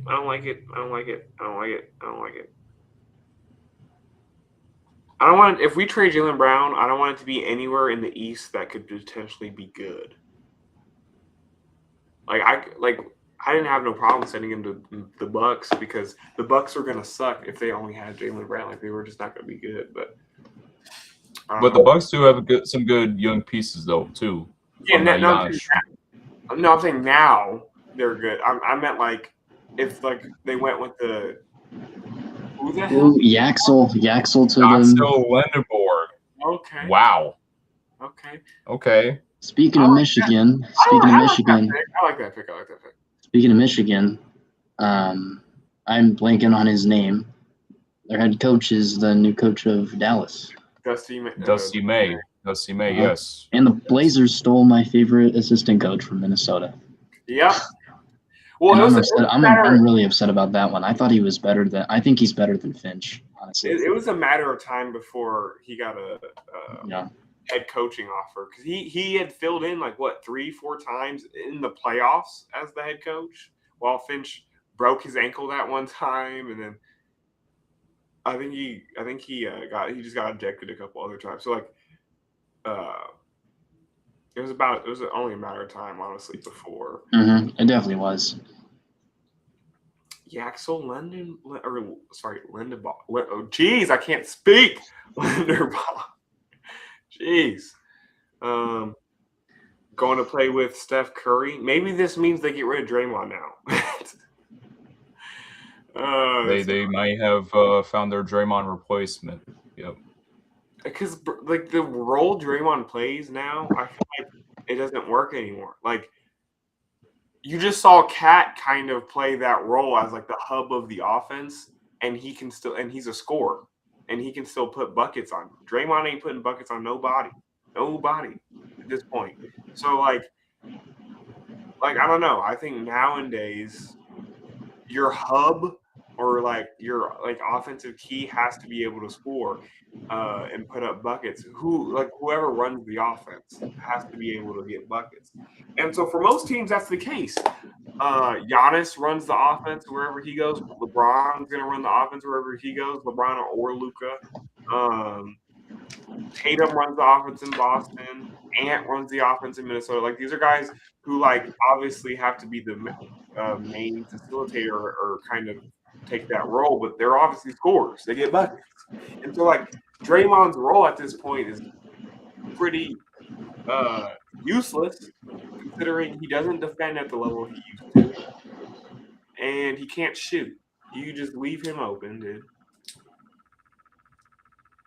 Yeah, mean, and the role that they have Draymond right now is that he's basically sometimes a starting center in yeah, most games. He's at 6'6". Okay, and you get like a guy like Wemby, like Chet, Isaiah Hartenstein, like yeah. He's it's just unethical. no chance. That's just unethical. Yeah, they need something. I liked when they trade for Porzingis, but they're saying that they might not bring him back, which is kind of sad. I'm all for us getting Porzingis back, honestly. I know we're talking about getting Rob Williams, which I like too, but I wouldn't be mad at Porzingis reunion. I love Kristaps Porzingis. I think when healthy, he is like the X factor to your offense. You have a 7'3" guy who can protect the rim with the best of them and can shoot the ball from 30 feet. Like, people need to stop disrespecting my boy Kristaps. I know he's been injured and he hasn't Pingus. he hasn't been around much, but don't let Tingus Pingus get healthy again. He'll cook all of you.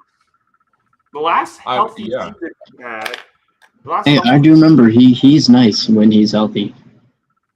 last healthy season he had was on the Wizards a couple years ago, and that was the best year of his career.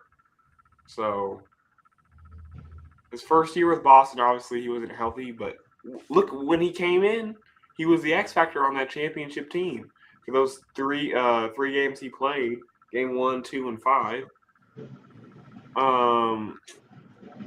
he was a dog. Not only was he blocking shots, he shot the ball from 30 feet, and he has a mid range. I think he's a little soft around the paint, but like, I don't know. I think like in terms of offense, like he's not a post up guy. He's a post fade guy. He's got the little mid range. Apparently, the Warriors owner and Mike Dunleavy appear to disagree with the Yaxel Lendabor pig. Yeah. Isn't Mike Let's Dunleavy see. the GM? Yeah, he's the GM, yeah. So he made the pick. But he also disagreed with the owner. Oh, so the owner wanted the pick?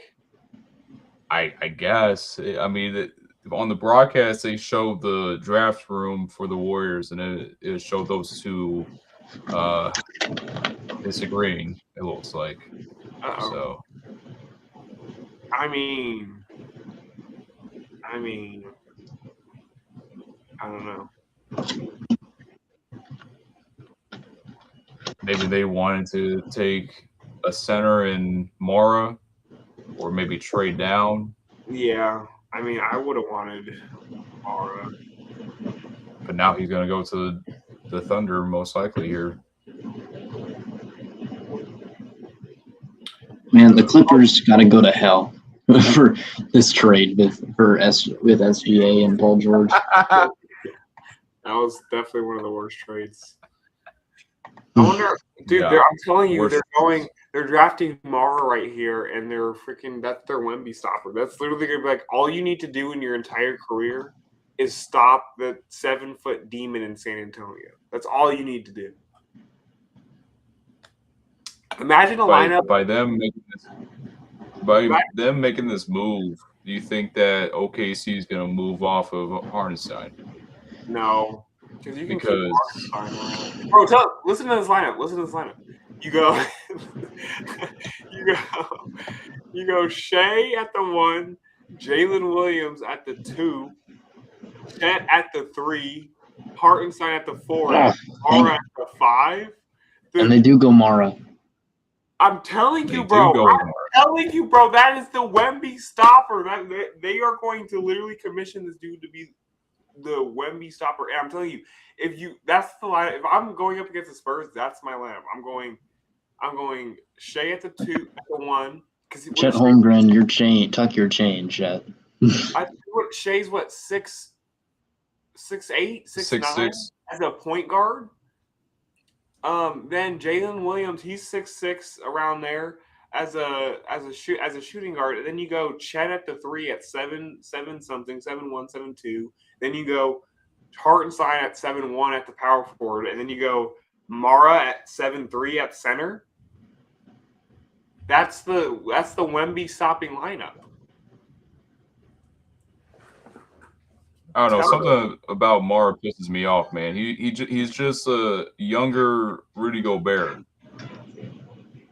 Like something pisses me off about him, man. To me, about what I don't like about Mara is like I don't like. I guess this is how college teams use their big guys, but it's so frustrating. Yeah. Like they just throw it up to him, and like it's just it's not fun.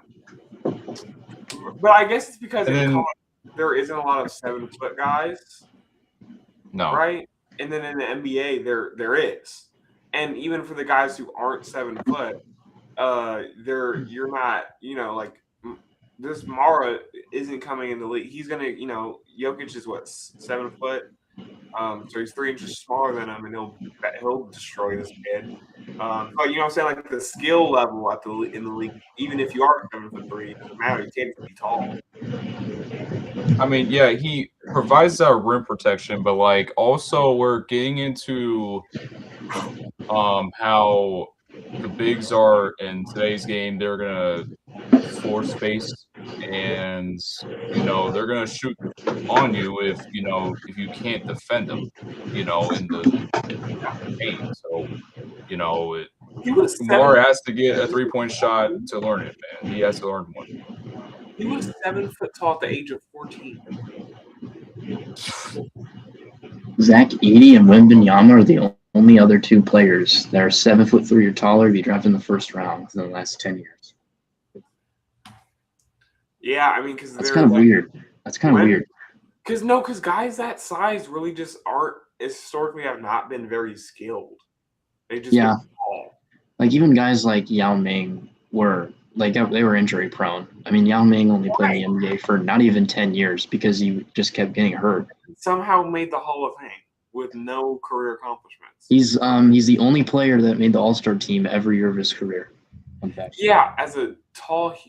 I mean, wait, no. That's because that's back when it was purely fan voted. There was no type of filter that they put it through. So literally everybody from China would just vote for Yao Ming and he'd make the All-Star team.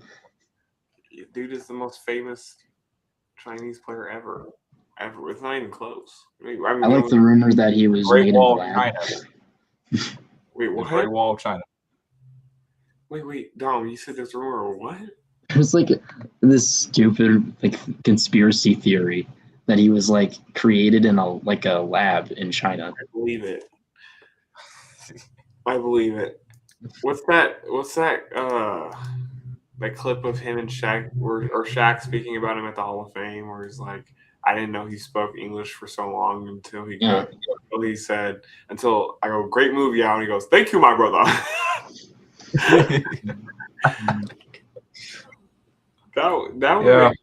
That would make me laugh. I would throw me off the whole game. I'd be like, wait, I didn't even know this dude could speak English, and he said, "Thank you, my brother." I can just see Yao Ming saying that too. That's the other part.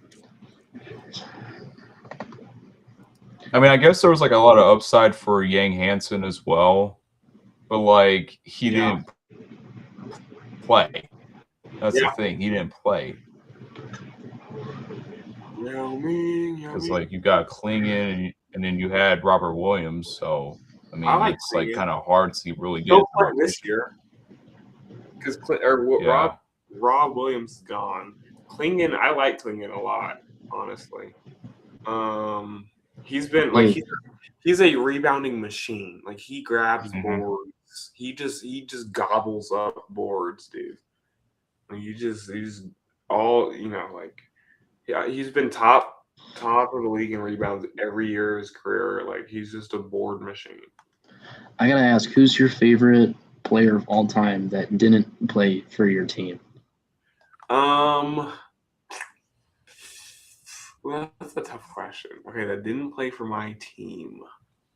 For me, I've always loved, and I don't know, I can't really explain why, but I've always loved Allen Iverson. AI is tough. That's before your era, pal. Yeah, I know. do that. I know. I'm aware. I mean, my favorite player of all time that's not on my team, I'd say, would probably be Steph. It's a good pick. Yeah, because Steph was the reason I fell in love with basketball. I mean, I have Let's see. If we're going my era, who would I pick? I'm telling you, Steph is the reason I fell in love with the sport. I mean, I have a poster of him in my room. I've always loved Tyrese Halliburton, even when he was on the Kings. So he's up there. Like I didn't even jump on the bandwagon during the playoffs last year. Like even when he was like a rookie on the Kings, I always loved Hallie. When we went out, I would hop on the Pacers bandwagon very quickly. I've never cried watching a game that didn't involve my team, but the closest I ever got was Game 7 of the finals last year. When Hallie tore his Achilles. Yeah, I literally was like, to this day, I still think about that. I'm like, man. Yeah, I was watching upstairs with my grandpa, and I just went downstairs and turned the game. Like, I couldn't watch the game. I was that. And then I started watching again, and my boy TJ McConnell was hooping. Dude, TJ McConnell almost did the impossible, dude. It was unbelievable. Team on his back as a 5'9". Never forget third quarter of Game 7, TJ McConnell. Dude's I love TJ. I love TJ so much. But yeah, no, that was tough. I mean, yeah, I don't think I've ever cried not watching my team either. Dude, what if? Hear me out. Think about this. What if Hallie went down with that injury, and they go back, and all of a sudden the lights go dark, and out from the tunnel comes bubble TJ Warren.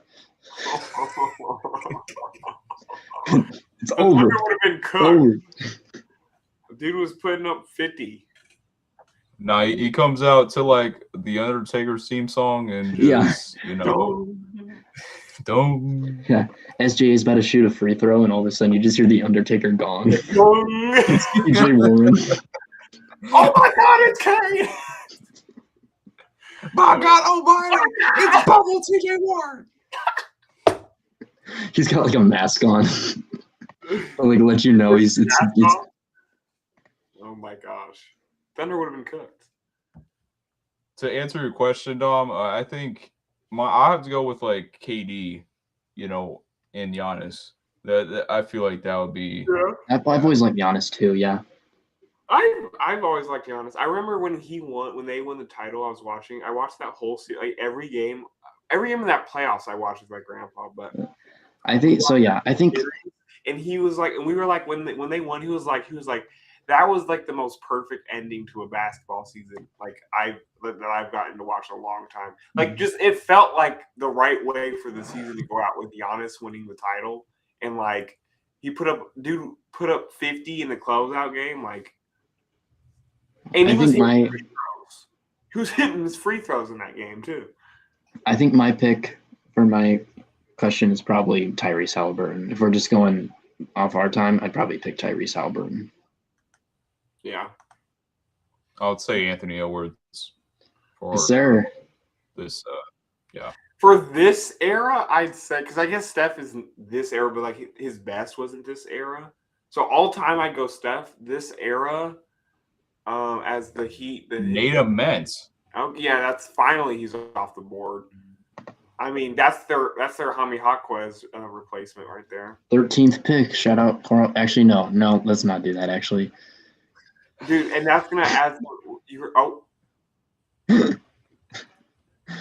I'm gonna stop myself right there. This era, it was almost a Bin Laden SGA comment there. Hey, SGA or no, SGA's son or Karl Malone daughter.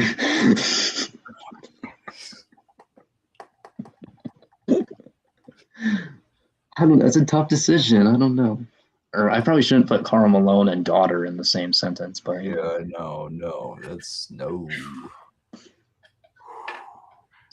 Best favorite player in the league today. I don't know. I think this era I might go. I like Jokic a lot.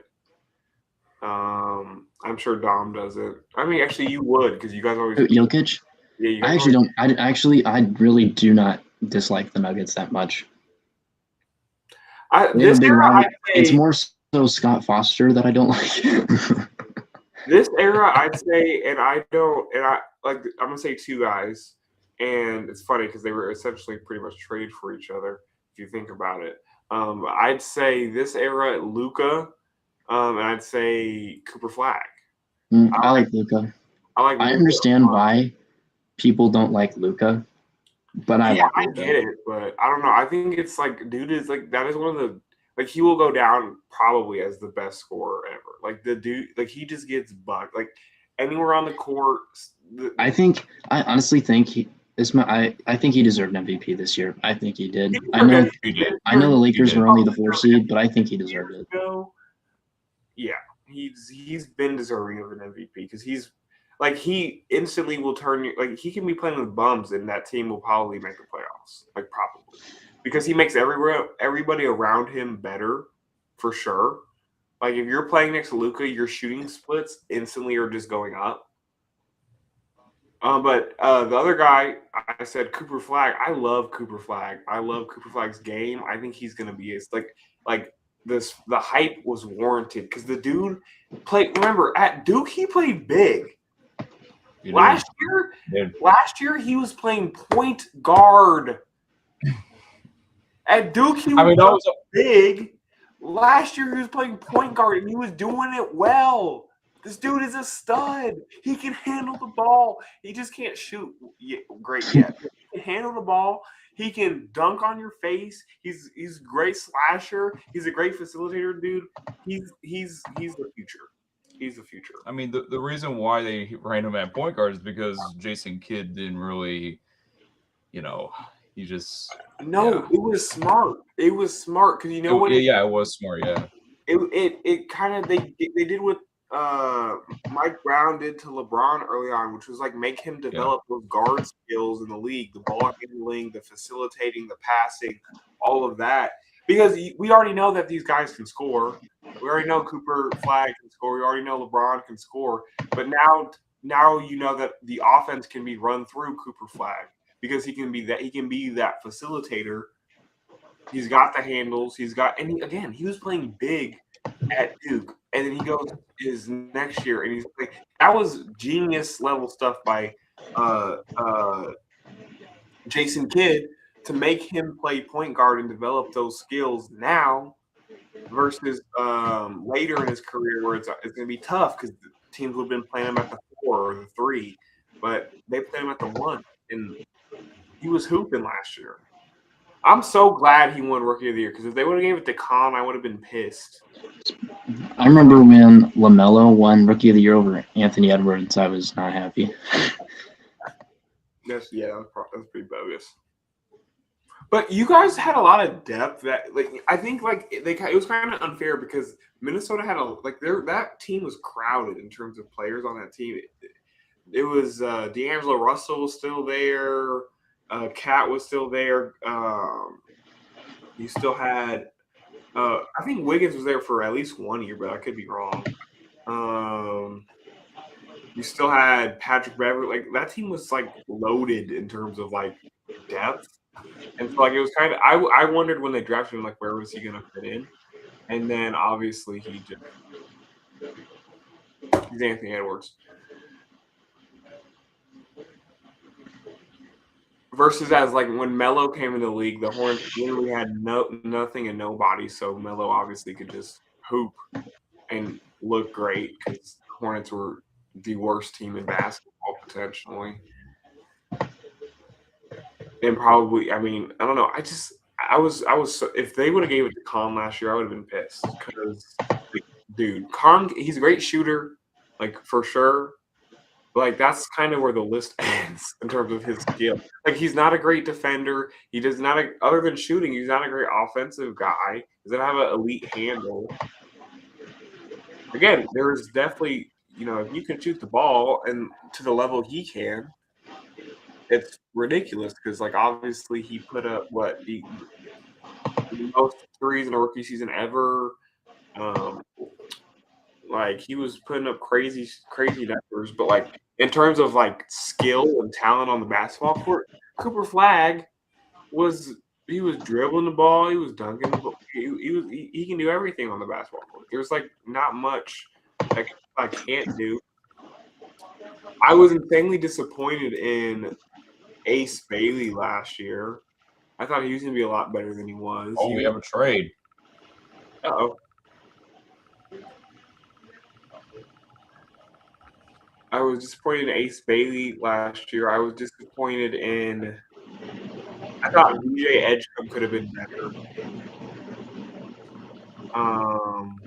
There's a couple guys I was like, I don't know. I feel like you guys. The Bucks and Heat traded again. Really?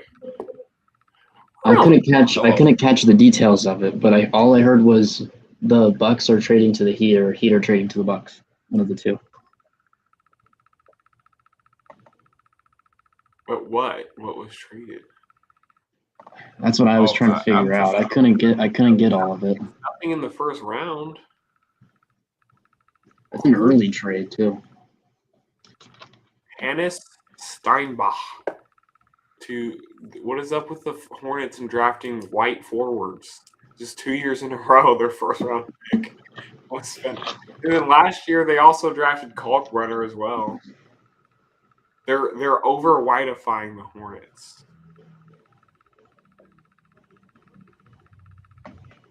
Like other than LaMelo and Miles Bridges and Kobe White, I guess. Name a black player on the Hornets. You can't do it. It's a white guy. It's a white guy's team now. Diabate. Oh shoot, yeah. He was the guy that was fighting everybody. He was fighting everybody last year. You know that crazy fight with Jalen Duren, and then he tried to fight Jason Tatum. He's just. I mean, the Hornets look like a great 6 seed. They look like they literally look like the meanest 6 seed. Yep. Anything above that, no. But 6 seed, whoever's the 3 seed next year might drop a game to the Hornets. The Hornets have a pretty decent home court advantage. Like if you've ever been in that stadium, it's pretty. Yeah, you do. Yeah. Pretty solid. I was doing a Hornets rebuild, a fantasy draft on 2K, and we won. I got like 20 years in the future. We won like 16 of the 20 NBA championships. It was crazy. That's good.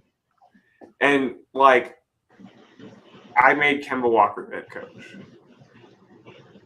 Because, like, obviously, what was I going to do? I had Kemba on staff. Was I going to not make him the head coach? It's Walker. The GOAT. What y'all know about cardiac Kemba? Are they comparing this guy to Dirk? I don't know. He was a teammate. His father was a teammate of Dirk. I was about to be like, what? No, they're definitely comparing him to Dirk. No, he was a teammate of Dirk. He was at the age of like 7. Why? No, but like they're totally comparing this guy to Dirk because like they were putting up Dirk highlights next to this guy. I've always loved how Dirk,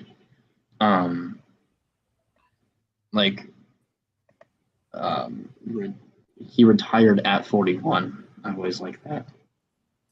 That's kind of tough, yeah.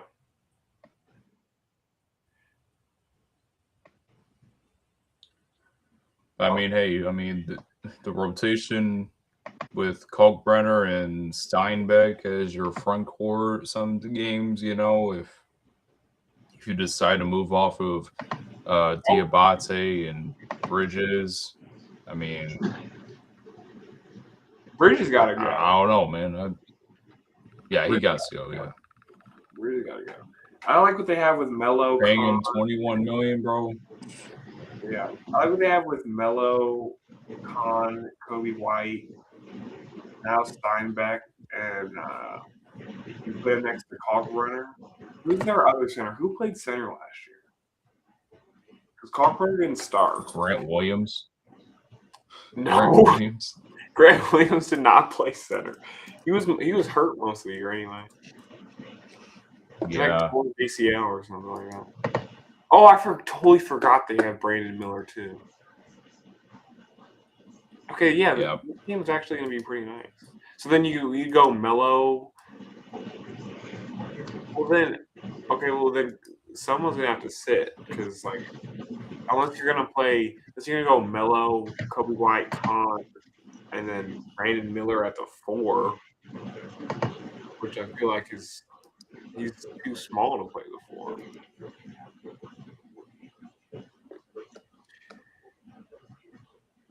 Diabate played center. Yeah, Kalkbrenner better start, brother.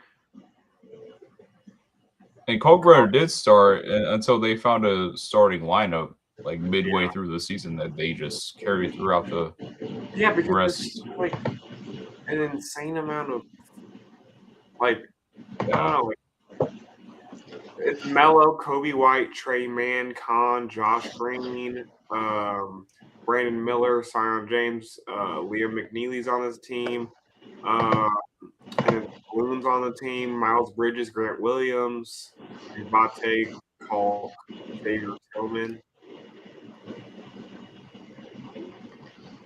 I love Kalk, dude. That's my dude. I love Kalk Winter. Obviously, Creighton legend, Omaha legend. But he was top of the league in blocks last year. Because that's all he's great at blocking shots and catching alley oops and grabbing rebounds. That is about it. He's about as traditional as a center as you can get.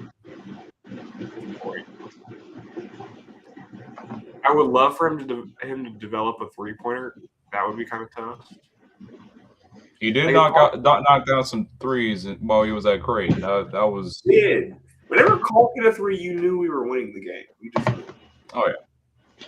Besides the Auburn game, because he hit a 3 earlier. Actually, you know what? He shot a 3 and it hit the back rim and bounced straight up and went in. Wild. Guys, I've been on that employment grind lately. There you go. I've been working. Get this. I've been working 4 days a week. That's tough. Blue collar stuff. Yeah, 15 an hour plus tips, babe. Blue collar. I had a. You got to pull up to Spaghetti Works, man. I'm telling you. I had an interview at Crumble the other day. So I think that's $13.50 an hour plus tips. So he said 15 an hour produce associate. Yeah. That's my guy right there. Mondo, our employed ancient one. Yep. From the Stone Age. From the Stone Age, yep. Dude was around. Literally, dude was around when they were carrying freaking spears and throwing stones, wearing tiger skin. And okay, I wouldn't say that far. I wouldn't say that. Far. You're that far, dude. You mean like even further? Is that what you meant? Mondo was the first human on the planet. Yeah, it was Adam, Eve, and Armando.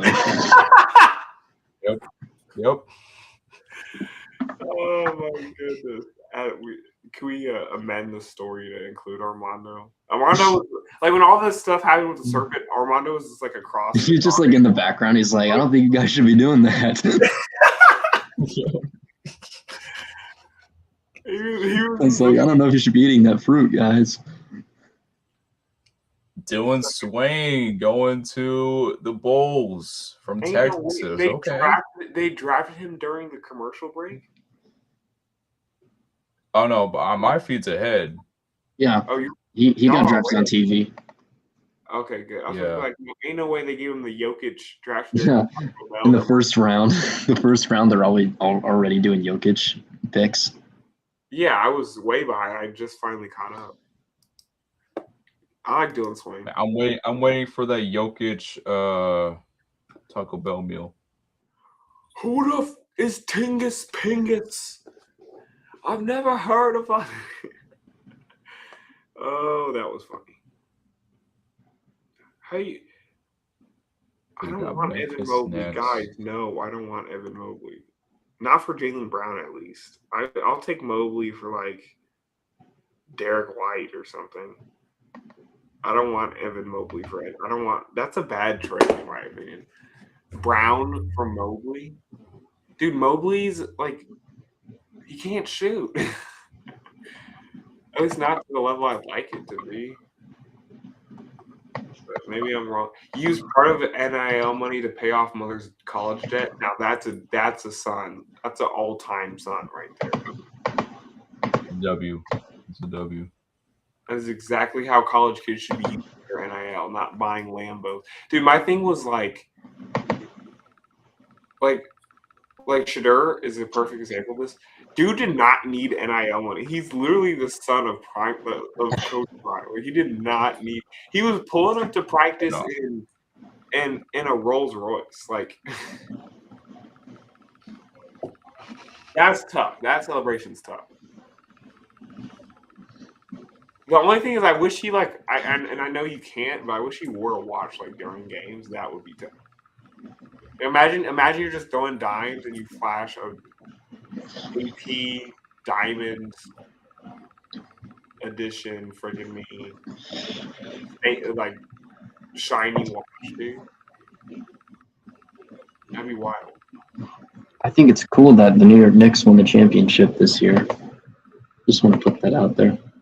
What? Really? Wait, why would you say that? Why would you say that? Just saying, I think it's pretty cool. Pretty cool. What? I didn't hear him. That Karl Anthony Towns is the greatest player in NBA history. Oh, yeah. Greatest center of all time. It's like Wilt, Bill Russell, Karl Anthony Towns, and like prime Shaq is like a little bit below. And Bam too. And Bam. I gotta respect Bam, of course. Bam is number one. Cat's number two. Scorer of all time. Yeah, it's the greatest scorer of all time. He can drop 83 on any given night. On any given night. Yes, any night he can do it. Just give him 40. He can score 83 ethical points. 80. He shot like 14 threes that game, dude. Dude, Bam's apparently a shooter now. Like, apparently he's a shooter now. So he broke my favorite thing about that game is that he set the NBA record for most free throws made in the game, and the previous record was set by Wilt Chamberlain the night he scored 100. Just crazy. No, that makes sense. I mean, if that's not the greatest score, he's the great. Basically, what I'm hearing is he's the greatest free throw shooter of all time because he made the most in a game. Dude, but he also missed like 12. Like, he would have gotten 100 if he made all his free throws. He missed. He did, yeah, he would. Free throws. Have you ever seen force feeding like you saw in that game? They scored 150, second best scoring effort. Oh, dude, I can't believe how. It's like if you're in a micro game and you're just like wanting the ball every possession to get to 100. I remember I've scored 100 easily though in a micro game. I feel like I remember getting the notification that he had like 70. And I was like, what the hell? Yeah, I was like, what was happening? I was like, that is the last guy I expect to get 70. I think it was like on a random like Tuesday night. It was, by the way. It was a random Tuesday night. Like, bro. Yeah, I'll never forget it. Because I got a notification from someone that was like, dude, Bam Adebayo just dropped 30 in the first quarter. I'm like, oh, that's weird. And check it at halftime. I'm like, and I saw something that was like he broke his career high by halftime. I was like, I should probably pay attention to this. And he had like 60 by the end of the third. And I thought they'd sub him out, but no, he did not. They did not. Dude, if he hits all his free throws, he has 90. And then if he hits like 4 more threes, he's got 102. Mm-hmm. Like, if he just got a little more lucky. That's a huge blow to Kobe's legacy too. He does not have a lot left. Yeah. Like, I feel like Carmelo Anthony's legacy is completely shattered. Like, as soon as Carmelo Anthony's going to be a very forgotten player, I feel like. I agree. I don't think Kobe will be forgotten. Because he didn't bring his championship to New York, and Jalen Brunson just did that. His number 15 is now worn by Jokic, who is unfortunately for Melo, is a significantly better player. He also brought a championship to Denver, which is something that Carmelo also didn't do. Yeah. So right we away, just got a trade. We Oh. just got a trade. Memphis traded. Memphis is trading number 16th pick. To Orlando. Wait, to Phoenix? And they have selected Bennett Sturts, and he'll be going to OKC for 2 second-round picks. Wow. Jeez. Oh, man, they don't think highly of him, apparently. Yeah, you trade your 16th overall pick for 2 seconds? That's elite. That's what we should have gotten in return for Julius Randle. Order during this guy's selection, by the way. Dubious handle.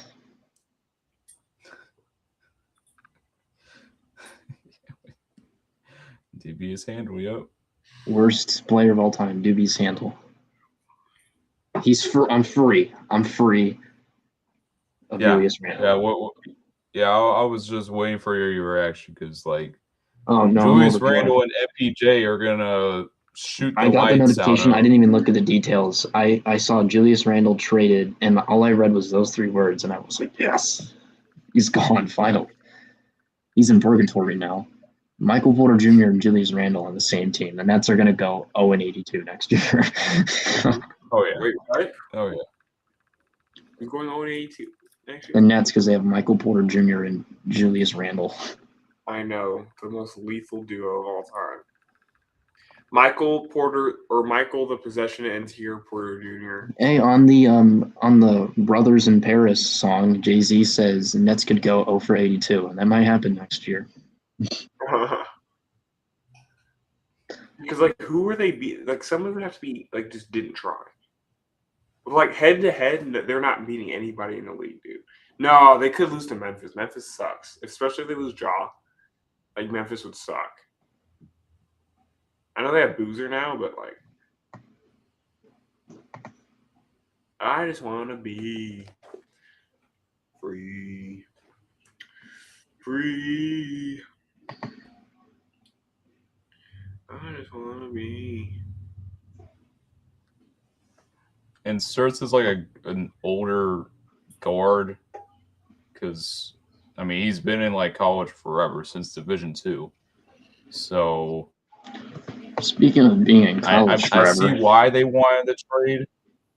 Yeah. You guys see those new college rules that they just put in?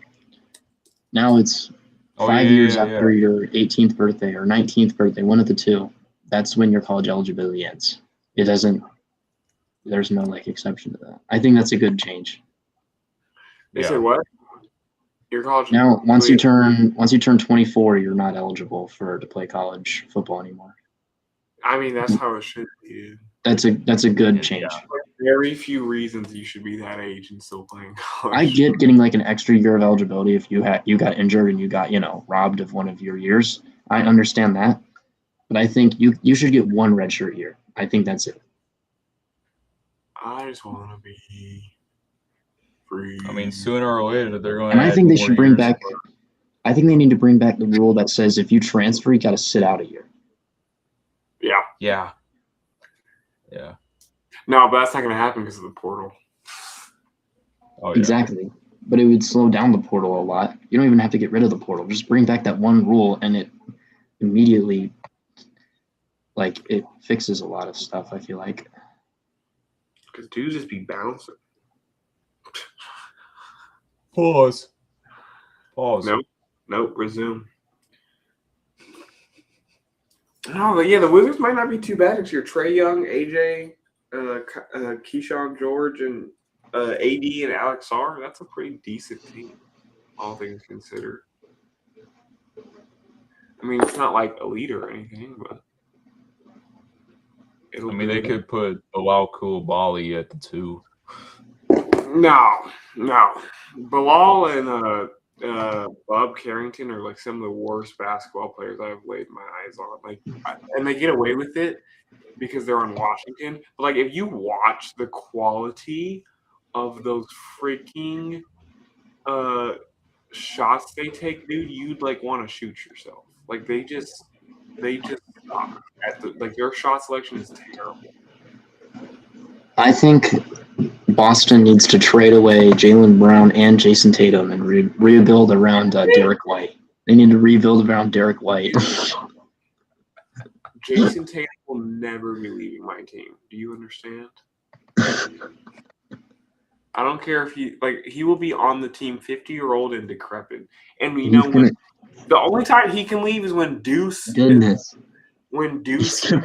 You're acting like a dog owner right now who refuses to put down their 16-year-old dog that's blind and can't even walk straight. The only time he will get to leave is when, as Brody's in here, the only time he will get to leave. Brody! Hey, how was what Toy up? Story 5? How was Toy It Story was really really fire. Really? Wow. I'm skeptical to go see it. I don't want to. It was really good. Yeah, it was good. I liked it. I didn't like how they were like, oh, it's gonna be, I didn't really like. I liked their idea, and it really played out. Don't spoil anything because I haven't seen it yet. I'm not spoiling, but it was really good. I liked it. No, but I think the only time Tatum can leave my team is when Jason Christopher Tatum Jr. can join. Deuce, old enough, and he's playing basketball. That's the only time he can leave. Has my King Bennett Sturts been drafted yet or no? Yes, he just got drafted. He's the latest pick. He was drafted by Memphis, traded to Oklahoma City. Yeah, he's on the. So yeah, he's on the Thunder. He's on the Thunder. Are you serious? That's how I feel when Emmett Johnson got drafted by the Chiefs. But that's okay. I actually don't. Your beef with the Chiefs just because of that. Should make no sense. Because the only thing you have against us is that we win football games. And yeah, that's pretty much. Yeah, I'd say so. It's it. We don't even say we're not even trash talkers like that. Hey, this is a basketball stream. We'll discuss football later. That's true. I mean, it's not like there's much going on right now. I need if Jaw gets traded though. I'm telling y'all, there's a chance Jaw gets traded tonight. And if that happens, then okay. So since when was Trae Young on the Wizards? I thought he was always a Hawk. He got traded. He got traded there at the trade deadline, and then he signed his player option, and then re-signed. Because I saw that whole thing where it's like, oh, he's signing a new deal, and then I was like, I didn't even know he was on the Wizards. I thought he was on the Hawks. Ibuka Okori to the Thunder. They're gonna have to trade some. No, so Memphis traded back, so they're gonna get the Corey here. Oh, I see. That was also included in the search trade. Yep. Okay, I see. So it's like the Luka for Trae Young swap a couple of years ago. I wouldn't compare Luka or Trae. No. That's not what I'm saying. I'm saying I get what you're saying. I get what you're saying. Yeah. Got the level of player. Did Debonsa, or however you say his last name, did he go first? Yep. No, he's actually still on the board. Yeah, he's still on the board. He hasn't been taken yet. Well, I didn't know if he went. I had to turn my phone off because I was watching a movie. No, you're good. I know. So get this. Another Grizzlies trade. Let me tell you something, Brody. Memphis is the guy who went third, Cameron Boozer, to the Detroit Pistons, go back to 21. He was at Duke, right? So the guy who went third, Cameron Boozer, he's the son of former NBA player Carlos Boozer, and he went third to the Grizzlies. That's where he went. Yeah. And the team that drafted before him was the Utah Jazz, and the team that drafted after him was the Chicago Bulls, and those are the two teams his dad played for. So he got drafted right in between his dad's teams. Wow. My friend Kimmy, he's really happy because he was like, I want Caleb Wilson. I want him so bad. He got Caleb Wilson. And he got Caleb Wilson. A good thing that Caleb Wilson is. I don't think I've ever watched a Vikings draft where I got the player I wanted. Dang, she got a big forehead. Yeah, what did you say? We draft like garbage, but we got a guy from Seattle now, so hopefully he at least knows what he's doing. Cause I said Super Bowl. Oh dang, he's got a big forehead too. I said that girl's got a big forehead. Brody, these are people's families, Brody. I'm sorry. You have to be. No, but the Vikings draft last year, every player I was like, okay, this is where they're gonna go. They went somewhere completely opposite. Actually, but in retrospect, I like their draft a lot. But like, I was just like, I was so sure they were getting Thieneman. I was like positive because I'm like, this is the Hitman Harry replacement. This is the guy you're getting to replace Harry. And then not only did they not draft him, but they let the Bears get him. The Bears ended up with Thieneman, and it's like, okay, you're gonna regret that for a long time. Yeah, that was so stupid. But I guess they're saying that Hitman Harry's going to come back on like a super cheap deal. That's like, you guys only cut him from the contract. But like, okay, why don't we just restructure the guy? I don't know. Hitman Harry is one of those guys to me. It's like you don't cut that guy. Like that's your. I'm gonna miss CJ Ham though. CJ Ham, a dog. That's like the Chiefs. Fullbacks are dying. Yeah, fullbacks is a dying breed. Yeah. That's like the Chiefs trading away Travis Kelce. Like you just don't do that, or cutting him. Yeah, exactly. I wouldn't.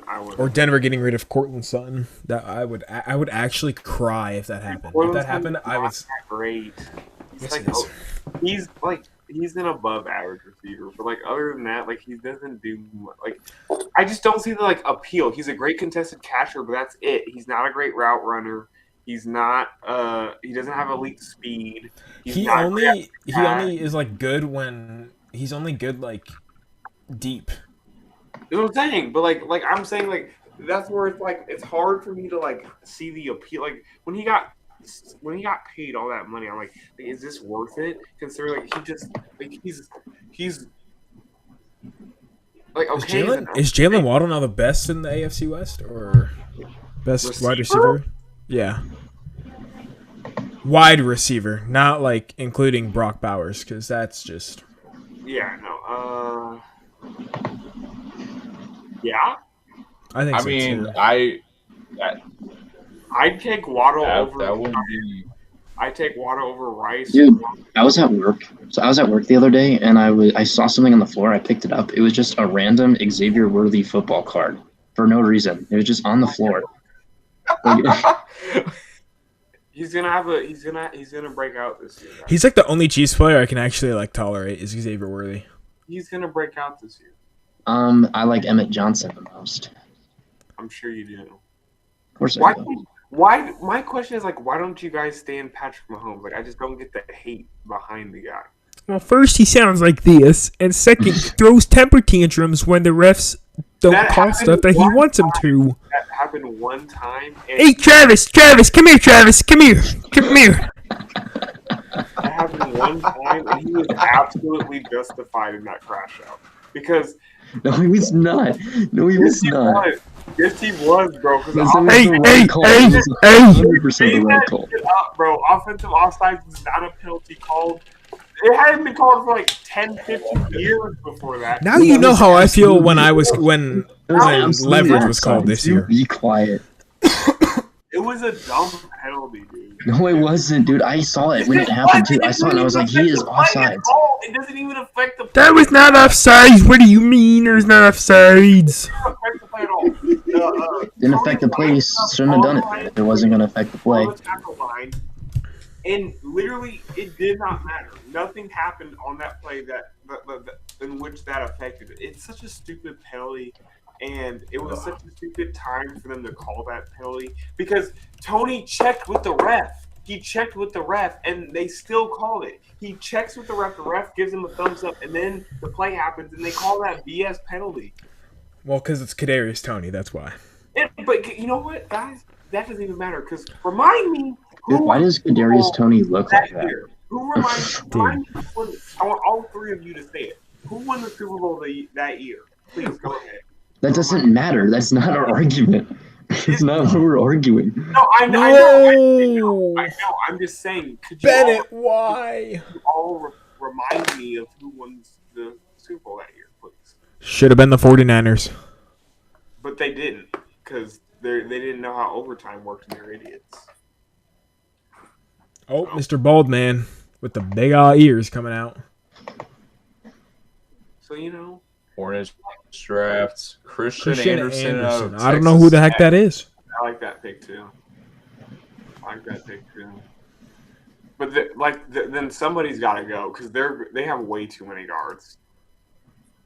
Melo, Kobe White, Trey Mann, Josh Green. Oh, Brody, I got to show you this hat I got here. Neely's still around.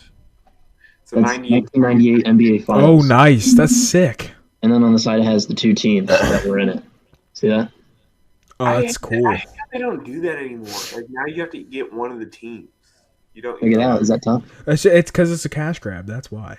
I know, but I like this hat. I feel like Michael Jordan. look out for neutral parties. I mean, I wasn't neutral this year. I was totally rooting for the Spurs, but I hate the Knicks. Lindenberg went to the. What What team was that? They just popped him up. I can't remember. I hate the Knicks. I hate the 76ers. Didn't they win the finals? To the Warriors. I hate the Knicks, the 76ers, and Lailend, didn't the Knicks win the finals this year? I can't remember. yes, you do. Remember. I feel like that's it. We're the only team I despise. Wow, he was the first Iowa person drafted since 2023. Oh, the Lakers. I hate the Lakers too. The Lakers piss me off, dude. I hate the Lakers, but you know what, Armando? Sorry, Armando. I don't think I honestly think the only team I truly dislike in the NBA is the Thunder. I really think so. I hate them too. But Mondo, I'll say this: I've always liked, I hate the Lakers team, but I've always liked the players on the roster. All of us love Kobe. I don't. What? No, I hate Kobe. Wait, what? No, I do not like Kobe. Dominic, excuse me? No, I don't like. No, not one bit. Why? Colorado 2003. He definitely did it. Oh, Oh my goodness. Absolutely, he did it. I mean, I don't even. I'd have to. I never thought. Listen, he did it, all I'm saying is this: even if he didn't do that part, he admitted that he cheated on his wife, and I don't like that. That's true. But here's the thing. I didn't even know that happened. Here's the thing, though, and here's the thing with a lot of athletes. A lot of athletes get accused of that because they were cheating on their wife, and it's almost always a cash grab. I'm not saying that's what. No, I agree, but I think that's an exception. Look I think at what happened with Matt Ariza. That whole thing, they just wanted money out of that. So yes, the cheating thing was that's questionable. But first of all, he was a great dad. Vanessa talks about how he was a great husband for the most part. Yeah, he made mistakes, and he was young when he made that mistake. But for the most part, she would vouch about how much of a great husband he is. Excuse me. And then everybody off the court talked about how great Kobe. I don't know. I don't know. I think that Kobe. I don't think there's much reason. But yeah, I didn't hate Kobe. I obviously don't hate Bron or Luka. I can't despise that guy. Who, you despise Bron? Yeah, it's freaking. For what? Bron? He's just a crybaby, dude. It's oh boy, here we go. Oh my goodness, dude. It's dude, put him in Michael's Jordan. He's getting his ass beat. No, he's not. Yes, he is. 6'9", 250. He's not.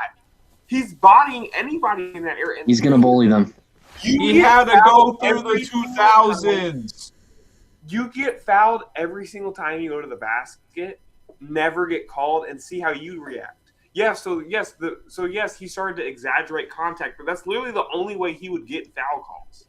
Because the dude gets fouled with every drive going to the basket because there's not a player in the history of this league, one-on-one, that's stopping LeBron James. Listen, man, he took both the 2007 and the 2018 Cavaliers all the way to the finals. That's all I need to hear. I say this every single time this is brought up. The 2018 LeBron James is the best basketball player I have ever witnessed. Oh, absolutely, he's unbelievable. Dude, he was averaging 40. He took Jordan Clarkson, Rodney Hood, a washed-up Kevin Love, and Tristan Thompson.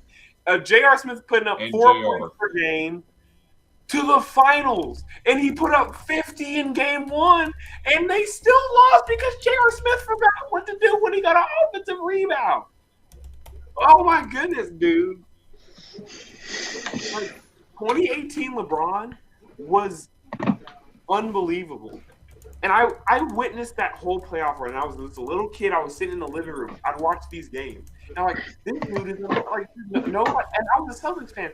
And what he did to us, and I bring this up too, we are undefeated in the history of the Celtics. Undefeated, or actually no, we've only lost one time in a series when we go up 2-0. And that one time in the entire history of the Boston Celtics is LeBron James. The 2018 LeBron James, dude. That's how good that guy. Come on now. 2018 LeBron was that dude. He's not 88 Michael though. Just saying. He's not what? 88 Michael that season. Give me 2018 LeBron. Give me 2018 LeBron. Over 1987, 88 LeBron or Michael. LeBron over any basketball player ever. Any seasoned basketball player ever. Name the player. I agree. Give me 2018 LeBron. I think Michael does get a bit disrespected in a way, just because of the era he played in.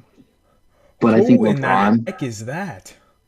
Alan Graves. Alan Graves, Santa Graves. Clara. Okay. Santa All Clara. right. Yeah. No, this is one of the prospects I was looking at.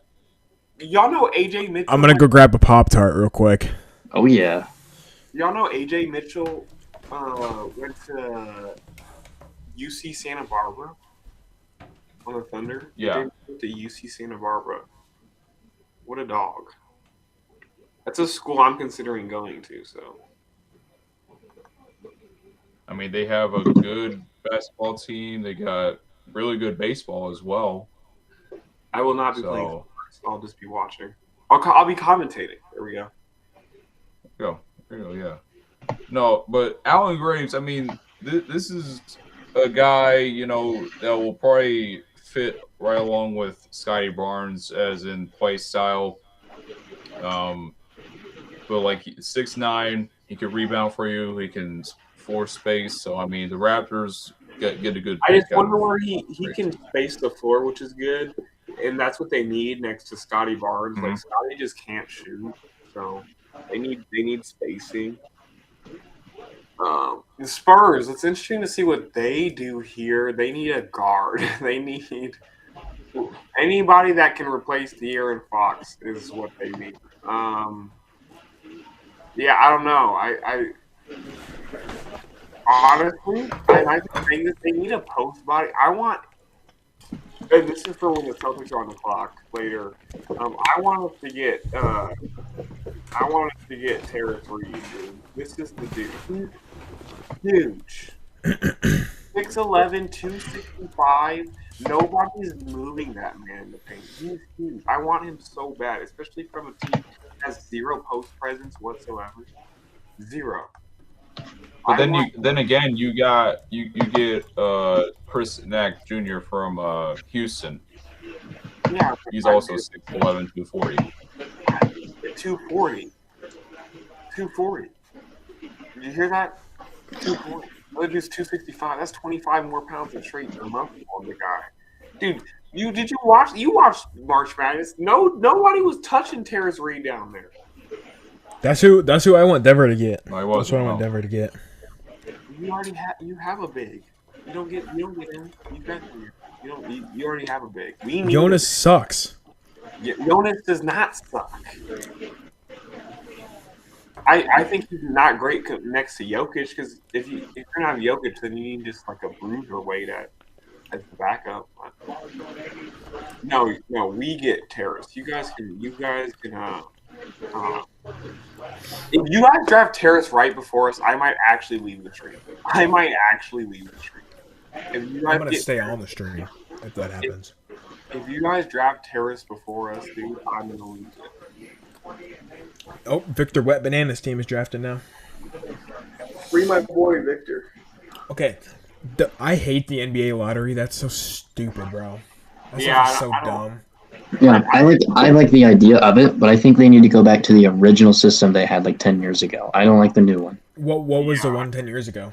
It was well, if you were number one, you had the best chance of getting number one pick. It wasn't tied, and it wasn't what it's going Well, to you be know what? next year. The new rules is that the worst teams have reduced odds. Like it's like the third and through fifth like worst teams that have the best odds starting next year. It's an anti-tanking rule. I'm glad that he's trying to get rid of tanking, but I don't think this is the move. I don't think it is. No. They just need to do it how the NFL does it. Just do it. No, because that's so much easier. No, because tanking in the NBA is a legitimate problem. It actually is. In the NBA oh, really? Yeah. And tanking in the NFL is the problem. That's true. Yeah. Yeah. Okay. So flatten draft odds, expand the lottery from 14 teams to 16 teams. The league's bottom 3 teams with the worst odds for the first pick. So if you are the worst 3 teams in the league, the 16th best team will have a better chance of getting that pick than you. And the crazy thing is, ever since they introduced the rule of the bottom 3 worst teams have tied odds for getting number 1 pick, the worst team in the NBA has never gotten the number 1 pick. They've always fallen. Every single one. You know what though? I think that like as I'm reading this, I actually don't hate this. I don't hate this. I think that but so first of all, it's teams that finish 4th through 10th will have the best chance with an 8.1% chance. Then the teams 9th, like the teams remaining, will have the second best chance with 5.4%, and then the first, second, and third have the worst, which is kind of crazy. Oh, and also you can have back-to-back number 1 overall picks. Also, real quick, teams cannot pick in the top 5 of the draft more than 2 years in a row. Teams are restricted from protecting their traded first-round picks if they land in the 12 to 15 slots, preventing teams from intentionally losing to keep their own picks. So I think that as I read this, I actually think that this could be interesting. Like I think that like what it could do is like now the worst teams, like the margin of the worst teams in the league versus like the 10th seed, so the last team that makes the play-in, right? It's going to be way closer now. Because now teams are going to want to be making the play-in, because if you make the play-in and say you lose, right? You lose the play-in, but you make it. If you're the 10th seed, you'll have pretty much the best odds to make it, to get the first overall pick. You know what I'm saying? So I think like now we'll see a bunch more 30 and 40 win teams. What do you guys think of the 5-year rule? It's great. Oh, I freaking love that. Wait, sorry, what's the 5-year rule? We talked about this now. It's the thing where you can only play 5 years in college sports now. Oh yeah, that's the one I brought that up earlier. That's great. One thing I will say is I wish that they gave them an injury year. Like if they get hit before the season starts. Yeah, but like an injury. I think that's implied though in the rule. Because, is it? Yeah, because you have until you're 24, basically. That's true. Or until you like, if you enroll and you're freaking smart as hell at like 16, you can only play till you're 21. Well, you wouldn't play. I don't think you. Yeah, you wouldn't play yet though. Play. You probably. Yeah. No, but I think that yeah, I think it's the injury thing. I feel like it's been abused, and then like what really screwed it up was COVID. COVID screwed it up because then a lot of players stayed longer than they were supposed to. Because a lot of players remember the COVID season, the season that COVID happened. They didn't even stop the season. They stopped. Goes to the Spurs. And then the year after that, you didn't have to play. You got to choose whether you wanted to play or not. So like Jamar Chase, the year he got drafted, he didn't play a whole season until he got. You know what I'm saying? He took the year after that off because of COVID. So, and a lot of players did, which is like, I'm not gonna say that's smart or dumb. I don't know. It doesn't matter. That dude's 18. Gosh. They did advances. 18. Hold on, they just drafted a guy who averaged 5 points a game last year. What on earth? 5 points and 5 rebounds. He's an athletic freak, though. Yeah. Yeah, he is. No, I want to. Remember everybody? You know the guy from. Wow, the Spurs are drafting and they're showing highlights of Knicks winning the finals. That's uncalled for. Well, you said you love OG's tip, so. I do. I hate OG and tip. Do you like his tip? I hate OG. OG's a fake freaking. I'm not gonna say that on stream, but all I want to say is he's from London. Okay, that's all I'm gonna say. Armando knows where I'm going with that.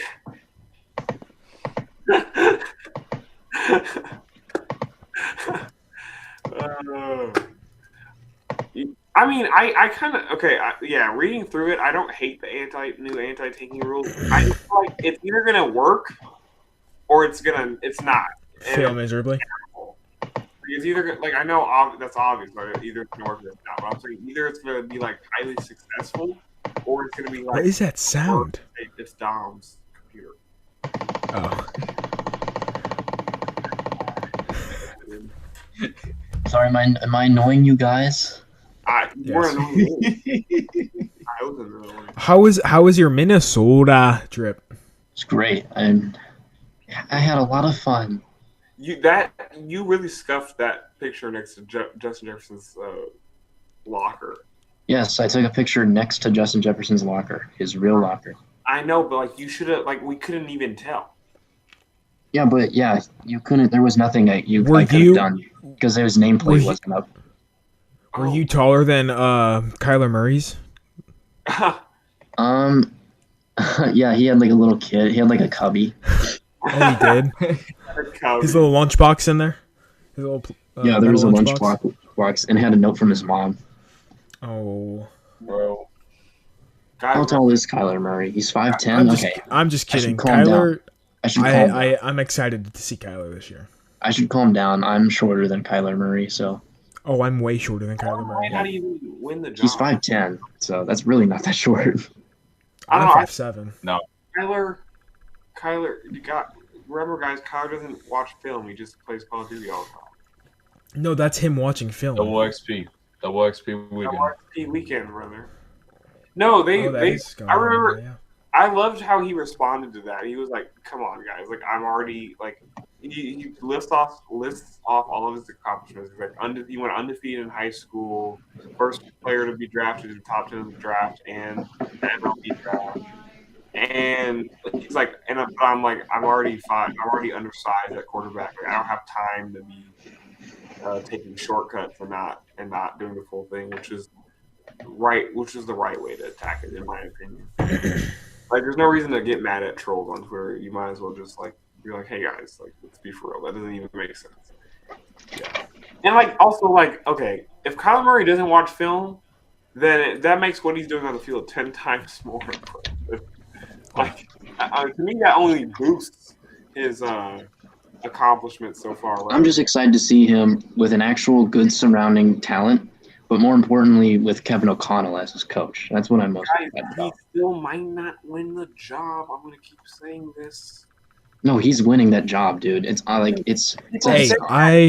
say that, but the reports that are coming out of camp and they're only doing that because they don't want JJ McCarthy. They want JJ McCarthy to feel happy about himself, and they want him. They want him to feel like he has a chance to be the starter. Is what I'm saying. I think he absolutely does have the chance to be the starter. I think that Kyler doesn't walk in and automatically get the job. I think if you look at I agree, but there's no way he gets it. I think that if you think about it, if you want to get me up, the advantages lie with JJ McCarthy.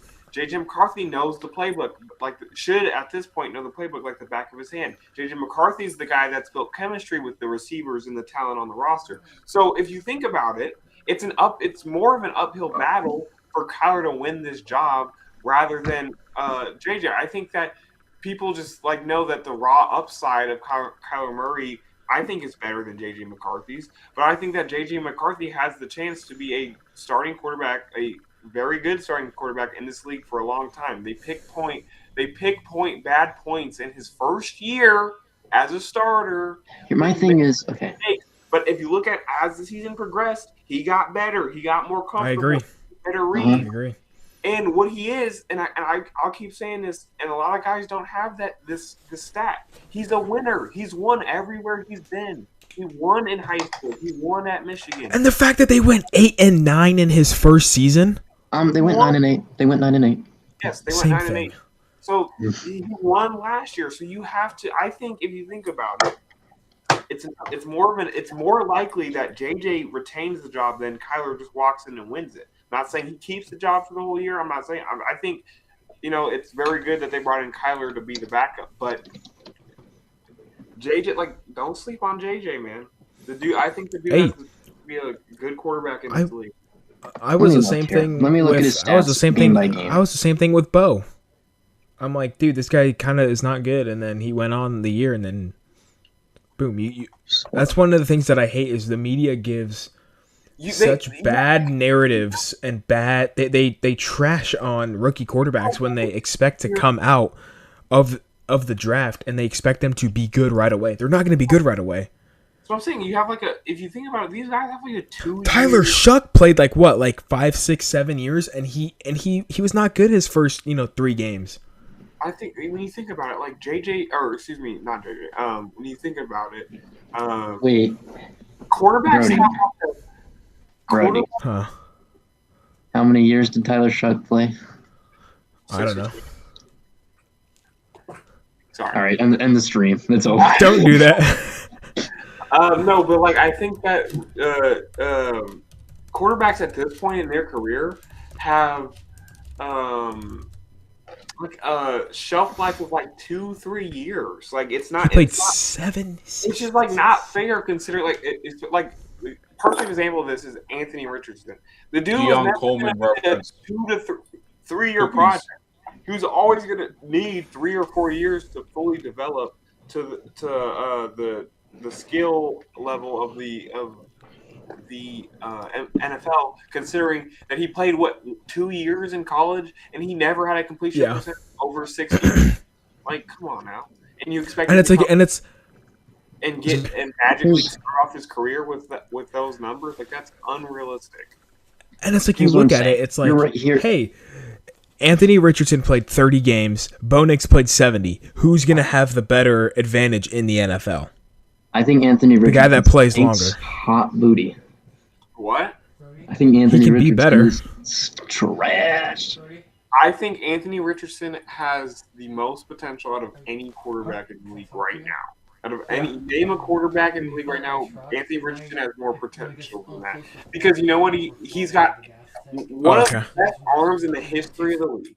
Just off of pure arm strength. He's got one of those. He's absolutely. He's an insane athlete. Who is this? Sorry? Anthony Richardson. All he needs is a good coach like KOC to give him the mind.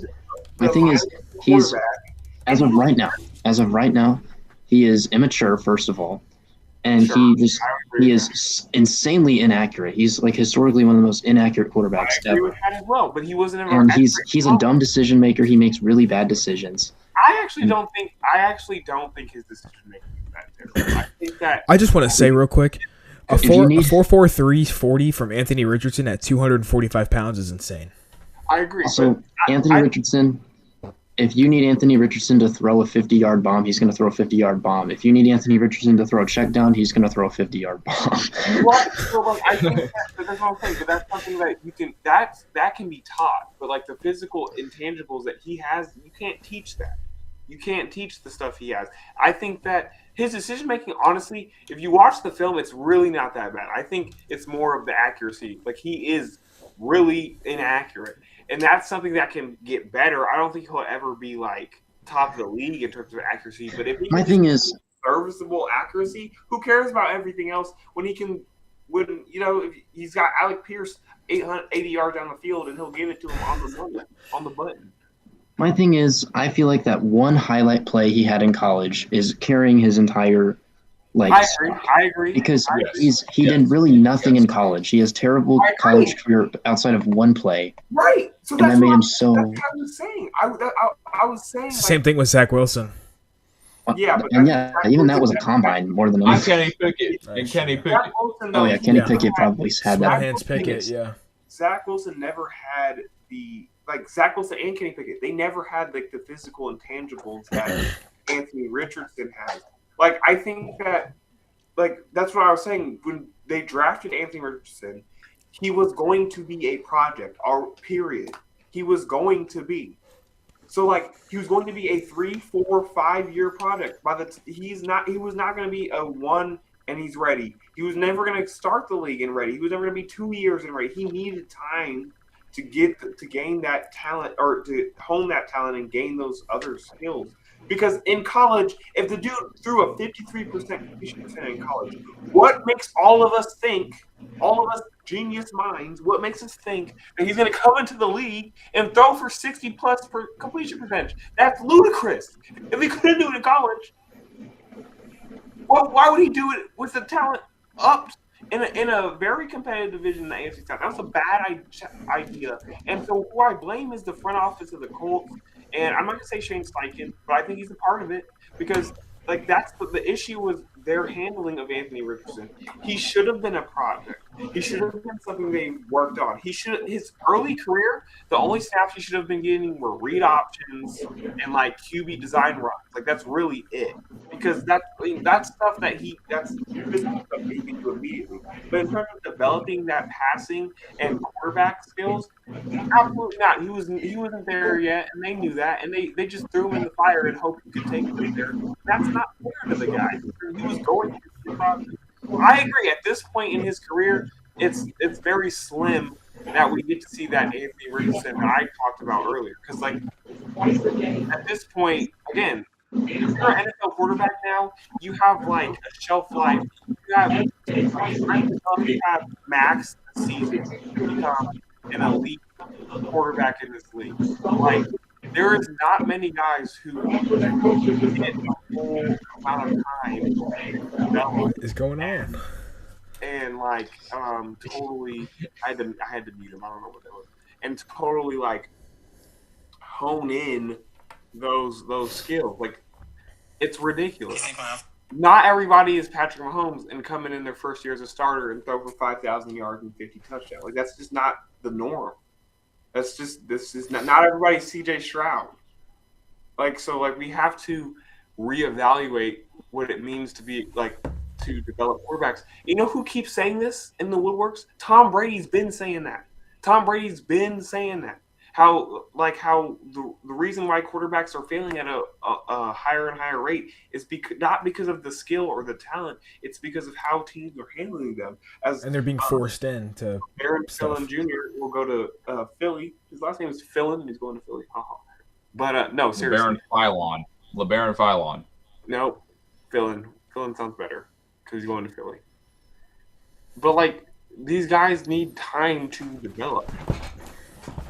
Unless you're Tyler Shuck or Bo Nix, who at this point you're 24, 25 coming in the league, your time to develop isn't there. You should probably be there because, again, think about it. Bo Nix' second contract, he's going to be 28, 29. Okay, I tried to unmute Dom. I don't know what that is. Am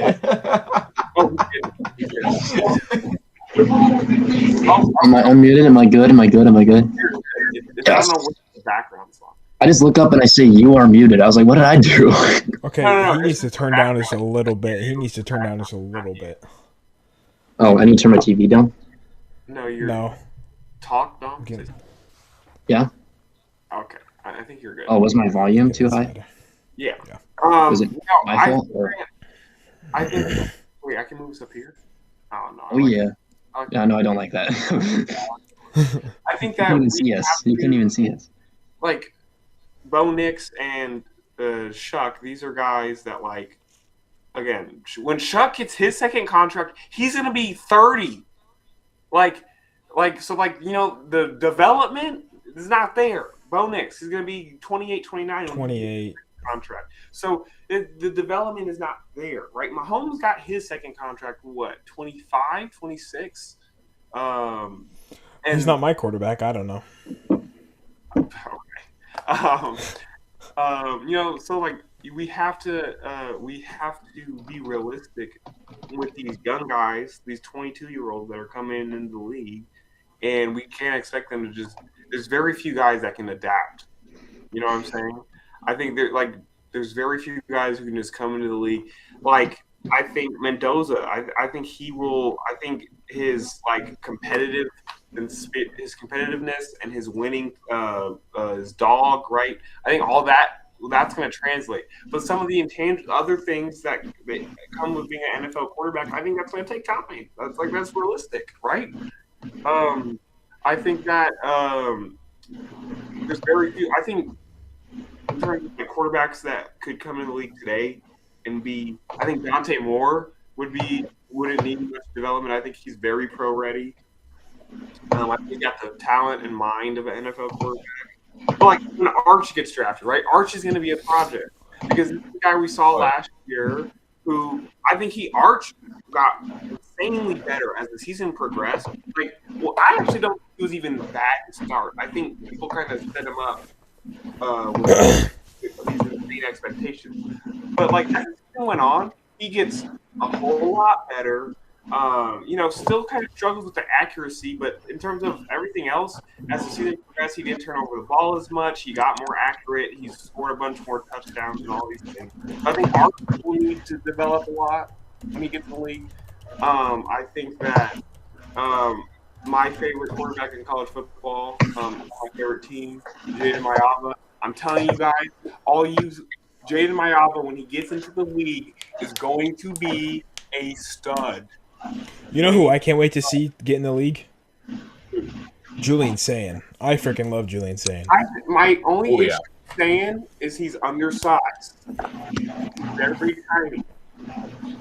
Tiny guy. Like in terms of like physical stat, he's not like I think he's like regular size for most guys. But like when you look at him on the field, he looks very tiny. He's 6'1", so he's a little undersized at quarterback. Bryce Young is 6'1", so my computer fan is really loud. So if that's what you hear, that's what it is, man. You need to get down. You got to remember this computer is like ancient, so and it's I don't know this computer is messed up. I don't know what's wrong with it. But yeah, Windows 98. Yeah, I got Windows. Yeah, I have the original Bill Gates computer that was in his car. No, but yeah, Brody, I think that's the only thing I worry about with saying is he's a bit undersized. Yeah. But I think he reminds me a lot of Drew Brees with the accuracy. Like he places the ball exactly where it needs to go. He's got a good arm. He's like the only Ohio State player that I can like actually tolerate. Yeah, I like saying. Except for Caleb Downs. Caleb Downs was easy to tolerate, but I'm telling you all, Jaden Mayava, after the draft is gonna be trash. He's gonna be a dog in the league, dude. He's got first of all, like I'm going on a tangent because like I hate how underrated this dude is. He's like the most underrated quarterback. He was the most underrated quarterback last year. I think Mayava is better. Get out of here. No, I'm just kidding. Mayava finished 5th in passing yards last year. He threw for 24 touchdowns and 10 picks. But he had the best deep ball rating in all of college football. He has an insane arm. He's the deep ball is there. The other thing, people used to get on him. He's not that accurate. He turns the ball over a bunch. Last year, he had the best QBR in college football. Not Sayin, not Arch, not any of these guys. The best QBR in football last year was Jaden Mayava, and so that I think he's going to be an absolute dog when he gets in. Because he's 6'4", he can run. He's got a hell of an arm. Like you you put him on a team like a Minnesota or like a Carolina with a Canales or KOC or anybody with that mind. Crap. The dude he's just watch out for the dude next year though. Dated Mayaba for Heisman. I'm going right now. The glaze is crazy. Mark my words. Who did they just draft? Zuby Ojapor at 23. What? That may be the first reach. That I don't like. Dude, that I hated him at St. John's. I always thought he was so overrated. I always thought he was. This is like when you put like a name into a random name generator. That's what you get. Like last year when I watched them play, first of all, I always thought he was super overrated. Like I'm like, he doesn't really do. He's an undersized big. He plays. It says forward, but at St. John's he played center. So like he's an undersized big. He's like, so like in college that works, but like in the league, like you're a 6'7" and a half. Who are you posting up? I'm like. Okay, they better just stop showing the Knicks. Stop. Why? What's wrong with the Knicks? We get it. Y'all won the finals, and there's a trade to happen. Hold on, let me see. Our insider Sources. Our insider information down here. Mondo's about to give us a trade. Sources tell Shams Charania that New York is trading number 24 to the Los Angeles Lakers for number 25. Breaking news: Antetokounmpo traded to the Miami Heat. I don't know if you guys saw. Wait, that guys, was so stupid. Guys, we have like when Mom says we have McDonald's at home, we have Shams at home. We have Mondo. I'm Schefter. Mondo is Shams. I'll be Schefter. So Tom is. I'm not even gonna say this because you said you're Schefter, but like I find Adam Schefter to be so. You said what? I find Adam Schefter to be so annoying. Oh, I freaking love Schefter. Oh, ring light going down. All right. You're Stephen A. Smith. Why? Hey, who am I? Why? Bro, I freaking love Stephen A. Smith. I don't. You're Tom Pelissero. Okay. Yeah, Ian Rappaport. Yeah, that's right. I am not. All right, with the Lakers pick. No, you're Monica McNutt. No, I'm just kidding. All right. They should draft Hashim Thabit. No.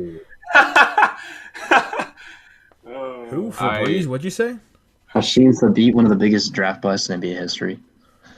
His name was The Beat. But Hashim Thabit, and he averaged 2 points per game. He was drafted second overall. So he was basically like Snelling out there, basically. So he was drafted before Steph Curry. Let's put that out there. And Memphis made that move. What? Oh. I just had to put Brody. I had to spotlight. That's insane. Oh, why they got Spike Lee with the Larry O'Brien? I hate the Knicks, bro. But just to get back to what I was talking about, I need all of you to look, not saying, not Mendoza, not Paiava, not Chambliss, not Stock, none of these guys. Look who's at the top of that list. Look who's at the top of that list. Look at Spike Lee. No, don't look. Yo, look, it's Spike Lee, Armando, or not Armando, Lailend. I hate Spike Lee. I hate the Knicks. I hate everything about that stupid franchise. Like, it's funny. They bring up, we had the first championship in 53 years. It just shows you how freaking terrible they've been when it matters the last 53 years. The last time they won a championship, my mother or father weren't even sperm cells yet. No, I'm just kidding. They were, but like... My father was born the last time they won the finals. Was? Yeah. Well, like a couple months after, or like a month or two after. My thing just said my Bing says we've only been live for 1 minute and 5 seconds. That is not true. That is not true. We are just getting to 3 hours right now. Yeah. That is false. And 3 more to go. No, I'm just playing. Yeah. We're gonna do. So I'm assuming they're gonna go. Three more They go being tomorrow days. too, right? Yeah, but we're not gonna stream the second round. Okay, good. And 3 more to go. 3 more being days, of course. Tomorrow. I gotta get up so early tomorrow. Yeah, Brody. Dom, can we shame Brody for skipping on the Star Wars movie marathon to freaking go to work? That's so lame. If you would have done it Tuesday to Wednesday, I would have said yes. So today into tomorrow. Tonight into tomorrow. But you just said you have to get up early for work tomorrow. No, I'm saying next week. Oh. I'm saying if you were to do it Tuesday into Wednesday, then I would have done it. Yeah, no, I can't delay it though. Yeah, you can. The show must go on. I think we could just skip the last 3. We don't need to watch those ones. We do though. Like I think they're like honestly, I don't hate The Force Awakens. That's my hot take. I actually don't. She just randomly gets the Force? You Yeah. can't. She's Palpatine's sperm, bro. Cam's car going. So, to Lailend, before I go over tomorrow night, Lakers. Yes. I gotta get something off my chest. Uh-oh. Wait, Before do I need to, wait, Dom. Oh gosh. Please. Watch what you're about to say. No, I Don't promise say you nothing about no Bin Laden or anything. No, it's not. Before I come over tomorrow, I need to get something off my chest because we're doing the Star Wars binge Oh, hey, watch. you've never seen them, have you? I've never seen Star Wars. Hey, well, that's great. That's great. I'm gonna have a great time tomorrow. I mean, that's Dude, that's I've seen all 9 movies 4 times in a row. I've seen all 9 movies 6 or 7. Okay, sorry. I seen Mandalorian and Grogu recently. Which Star Wars movie is it a good? really bad one? It was good. Yeah. It was good. 6. It's 7, 8, and 9 are the worst ones. Do you have names? The worst one by far, it's not even close, is Episode 8. Everything my- Oh, yeah. beautiful about Luke Skywalker, they just pooped on. My uncle once said to me he went on a first date with a girl where he took a girl to see one of the new Star Wars movies, and it sucked because the movie sucked, and he calls it the worst date he's ever been on. Yeah, it was probably Wow. Well, yeah, don't go to the movies for your damn. first date. Yeah, wait. Yeah, your no. uncle did that? How old's your uncle?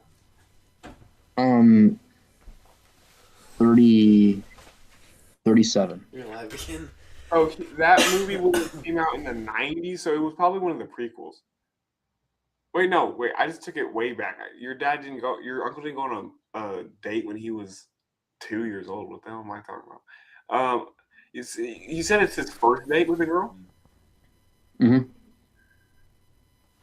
Did y'all see that It one? would have been that one of the stat? prequels. He might have been in his 20s. It would have been one of the prequels. What? Cameron Carr was 5'1" or something like that when he went into college, and then he grew to like however freaking tall he is now. Just no Yo, way.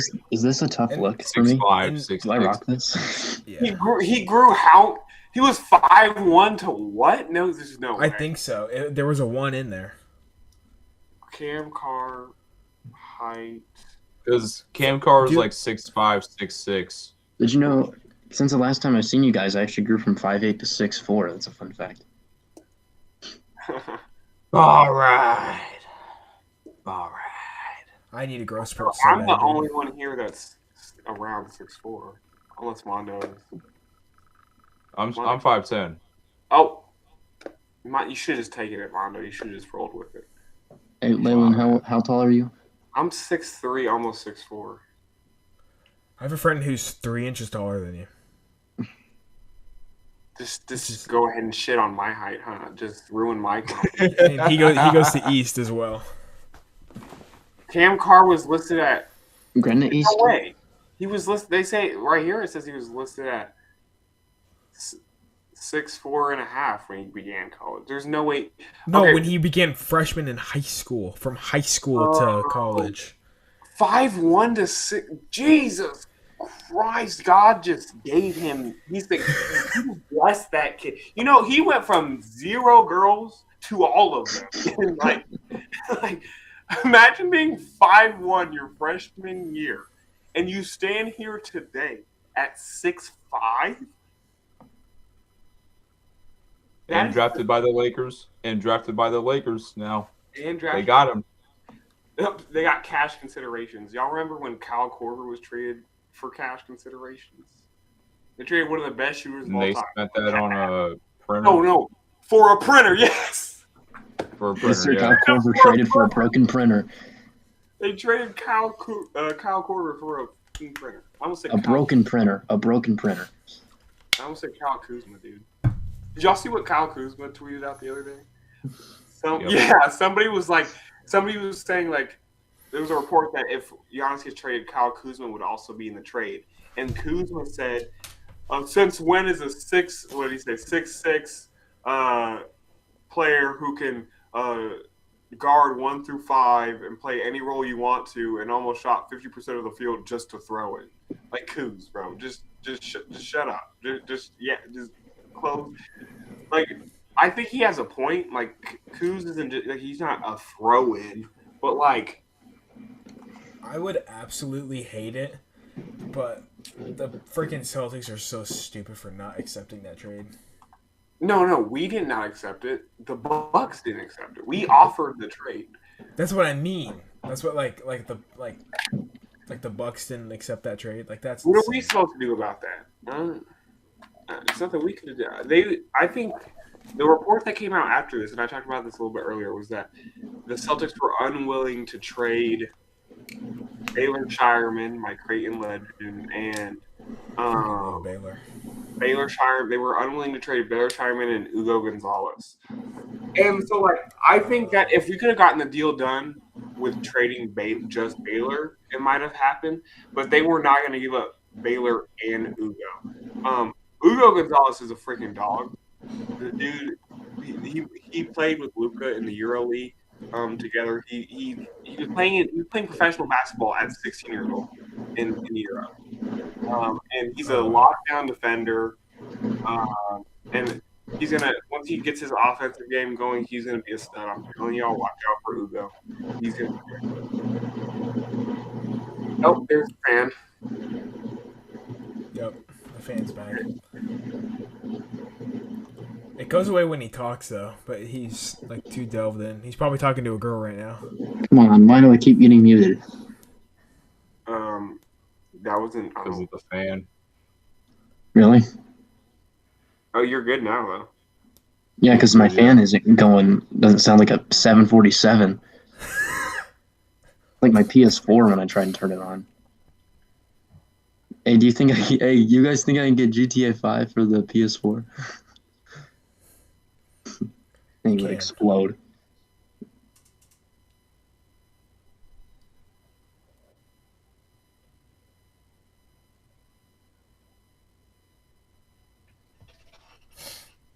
Y'all think they're gonna delay that again? You think they're gonna delay GTA 6 again? I mean, why not? Dude, we're in retirement homes, but we're all gonna be in a retirement home by the time that game comes out. Oh yeah.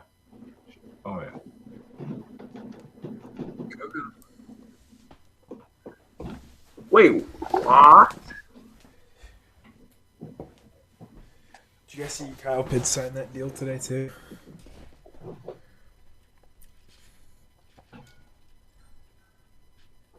Yeah, I did see that. I guess we should have gotten the thing up about that, but I didn't see it till literally just, or not just now, but when the stream started. I saw that.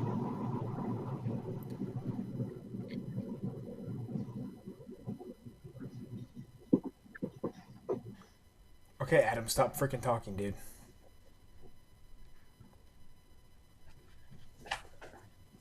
So the Knicks got Sergio Diarrhea is what that looks like. Delaria? Delaria. It's like a combination of malaria and diarrhea. Like a disease of doom. A 6'5", 175 player forward from Spain. Dude. No, dude. You know what's happening is like, what's up with these Spain? Like, there's a guy from Mexico drafted Spain, and then the last couple of years it's been France. That's how a lot of players drafted. Like, I'm gonna be for real, and this is no shade. The only reason Zachary Risachet got drafted #1 was because he was teammates with Wemby, dude. That's literally it. I remember when the like draft process, everybody's like, this like the first thing people say, Zachary Risachet, teammate of Victor Wembanyama. Okay, and like honestly, Risachet honestly has like he should be a good basketball player. Like he's 6'9", he's lanky. Nice. He should be a dog. He's Brody. You need to go.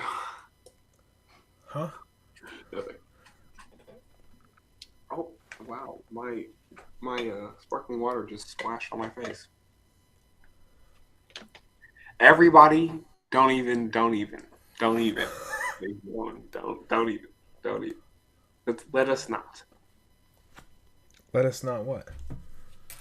You said you're gonna get off after the Nuggets pick right now. I want to see if they select him, and then I want to see you. If Boston gets him? I want to see you ball your eyes out when Minnesota. Or All right, when now Boston can't say it. Dom said he had to leave for a second. So. Yeah. I bet a Knicks fan is gonna make a video about the Knicks selection. It's gonna be like, No, they who should. did we draft? Diarrhea. Yeah. I hope I. Tingus Pingus. Who the fuck is Tingus Pingus? I've never heard of Latavia. Who the hell is diarrhea? The Tingus Pingus video has to be an all-timer, dude. That's an all-timer 100%. video. Like, that is... Bro, Andy Mara went to the freaking Thunder. Are we serious? Yeah. Coco. Chanel. You even know Antel. Coco. Chanel. What y'all know about that 2020 through 2023 24K Golden? What? That was not English. That was English. All I heard was 24K Golden. Yeah, he's a rapper. What, 24K Golden did his part. He did his part. I've never even heard of that guy until you just said that. He got us through the pandemic, dude. Yeah. I sold my soul to the devil for a designer, they said. He probably got you through the pandemic. No, he got us. I don't listen to that music. You definitely heard it, bro. You've definitely heard, I don't want no better than that. Okay, we're done. We're done. Cannot be in a clip like that. This is not American Idol. No. It's not American Idol. And you would not be going to Hollywood, I'll tell you that much. Dude, Mondo, you should have been on during the during the Colorado World Series streams we did. When I was singing the whole time, and Brody was high key considering just offing himself on stream. It was so fun. I was not like poor people here trying to just watch us react to some freaking baseball. I was literally singing, and then I was watching on the or on a broadcast, and it said special Trump announcement coming up. And it was an AI thing about cryptocurrency. So I got hacked. On watching College World Series. And I was just not locked in the entire time we were streaming that. And then when Team USA came on, I got like totally locked in. Yeah. When the Team USA stream came, I was like, all right, we're locked here. Who do we play now? Do we not know yet until... No, we don't know until after the group stage. Okay. That is not Scott Van Pelt. I don't know whose bald head they just showed, but that was not Scott. Oh, they're just showing a bunch of bald heads. I think that was. That was not. That guy in this video was not Scott Van Pelt. I'm telling you, that was not. I know his head. I know the way his head looking at not it. I'm looking at second round right now, so. I'm looking at it too, but I'm just. Oh, United States plays against Turkey on That's just the last. Oh yeah, That's the last. That's the last group stage. But that game doesn't matter, right? No, not for us, and not for them either, because they're 0-2. They suck. We should, but let's just sweep them. Let's just win 3 straight. I'm telling you, if there's any year that Team USA is going to win it, it's going to be when the World Cup is actually on our turf. Top 2 in MVP. How do you say U.S. men's national team's coach? How do you say his name again? The soccer coach? I don't know his name. Yeah, the Argentina dude. I saw Mauricio Petachino or something like that. Somebody posted on Twitter. It was like the difference between Team USA the last couple of years and this year is the last couple of years they had a soccer coach. This year they had a football coach. I was like, that's a bar. That's a bar. Just watch out for the Mexico national team, man. Watch out for them, man. Julian Quinones, Raul Jimenez, Santiago Jimenez. We have the secret weapon for them. You want to know what that is? My brother went down to the Kansas City. He went down to Arrowhead to watch or to just like be down there, and he was wearing a Brazil jersey, and like people were going up to him, and he's like, "Dude, I don't watch soccer, the World Cup." Yeah, he's like, people were like, "Did you see that game?" He's like, "Yeah." He's like, "I can't even name one player." Mondo, do you know what the secret weapon is to No. Who is it? What is it? I don't know what it is. Let's just say it's frozen water. It rhymes with nice. Yeah. It's nice. Terrence Reed Jr. goes to the Nuggets from UConn.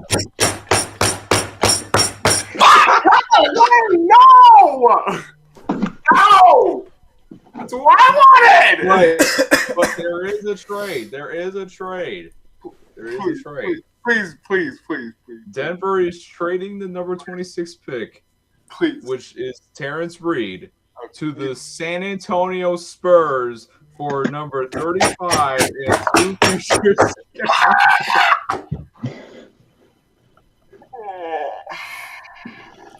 It's weird they drafted a center. Jonas Valanciunas is terrible. That's why we drafted San Antonio. Need a backup center? I mean, Jokic can't play a whole. He can though. He can play 45 minutes. Yeah, but you need those other 3. Oh my god! I wanted everything. How do you say his first name? Is it Shams or Shams? Shams. Wania. Brody, feel free to clip that and get that on an IG reel. My reaction to Terrence Reed. I think I broke my hand, so there's Because your team didn't draft this player. Yes! I wanted Terrence Reed. It's a player who's in the late first round of the NBA Yes, draft. but we need a big. We've needed a big for so long. You know who they should draft? They should draft Rank Mass. If we draft Rank Mass, I'm literally leaving stream. I'm actually denouncing my fanship from the Celtics, and I'm officially a free agent. Congratulations on going over. Oh wait, you also need to make sure that he knows that he has to be on the court when the 4 other players are on the court too. Right. I literally, guys, my hand is swelling. Right, up. Dominic? Guys, my hand is swelling up. Like this. Show it real quick. Hold on. Oh, yeah, you need get some ice. Get some ice, man. Oops. You got 2 future second round picks. Damn. I actually might have scuffed up my hand, dude. This is not. Anyways. Okay, for those that don't understand my joke, just go watch the Sweet 16 game from Iowa, Nebraska, and you'll get my joke. People know the joke, trust. Especially people in this state know that Very well. Anybody who watched March Madness would know the joke. I want to make that mad. joke so bad. Why are they showing Jaylen Brown? Why are they showing Jaylen Brown? Guys, don't even bring this up. I don't want to even talk about this anymore. He just got Wait, traded. what if they traded Terrace Reed For to Boston Jaylen Brown? for? Dude, my fan's going again. Guys, my hand's actually in pain. Bro, why are they showing Jason Tatum's stats like he wasn't coming off of a torn Achilles? Are we serious? It sucks because I can't make that joke now when I go off to college. I was trying to be like, yeah, guys, yeah. Sweet 16. Shit. Like the right side of my hand is kind of good.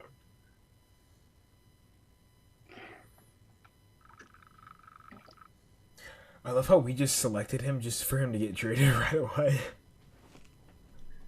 Well, I guess Jonas Valanciunas is going to be on your team a little bit longer. He's actually not that bad. I don't know why Brody hates him so much.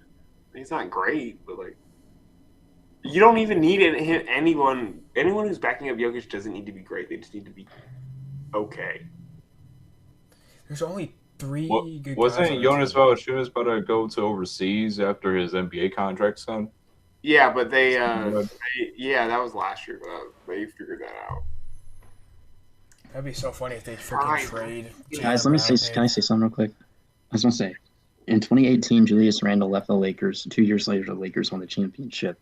In 2024, Julius Randle left the Knicks, and 2 years later, the Knicks won the championship. 2026, Julius Randle leaves the Timberwolves.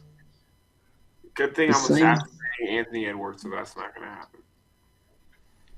Hey, Anthony Edwards. 2028. Don't disrespect my second goat, Ant Edwards. Ant won't survive the day. That does seem like a kind of streak a Minnesota team would end. Now that I'm thinking about it, Ant Edwards would look very nice in a Kelly green uniform.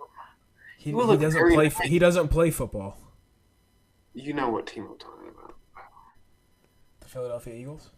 Okay. What about the Philadelphia 76ers? You know that team really well.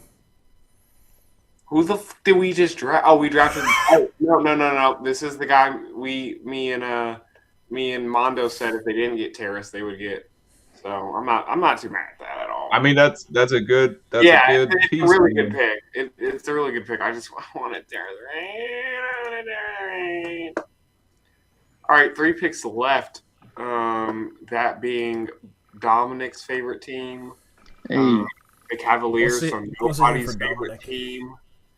And then last but not least, picking of the night will be everybody in Texas's favorite team. I guess no, because Houston. Who even likes Houston? Texas. Nobody. Texas be flip flopping who they like. Like it depends on the year. Like whenever the Mavericks are good, they're all Mavericks and are good. They're all Mavericks fans. Whenever the Cowboys are good, they're all Cowboys fans. Whenever the Texans Which is are good, never fans. And whenever there haven't been Cowboys fans since 1996. No, there's still a lot of Cowboys fans. As much as I like joke about that, I freaking love Dak. I like Dak too. Texans fans are just Cowboys fans in disguise. That is true. There's no actual Texans. Damn, how tall is Adam Silver? He's pretty tall. It's Dominic's favorite number. 6'3".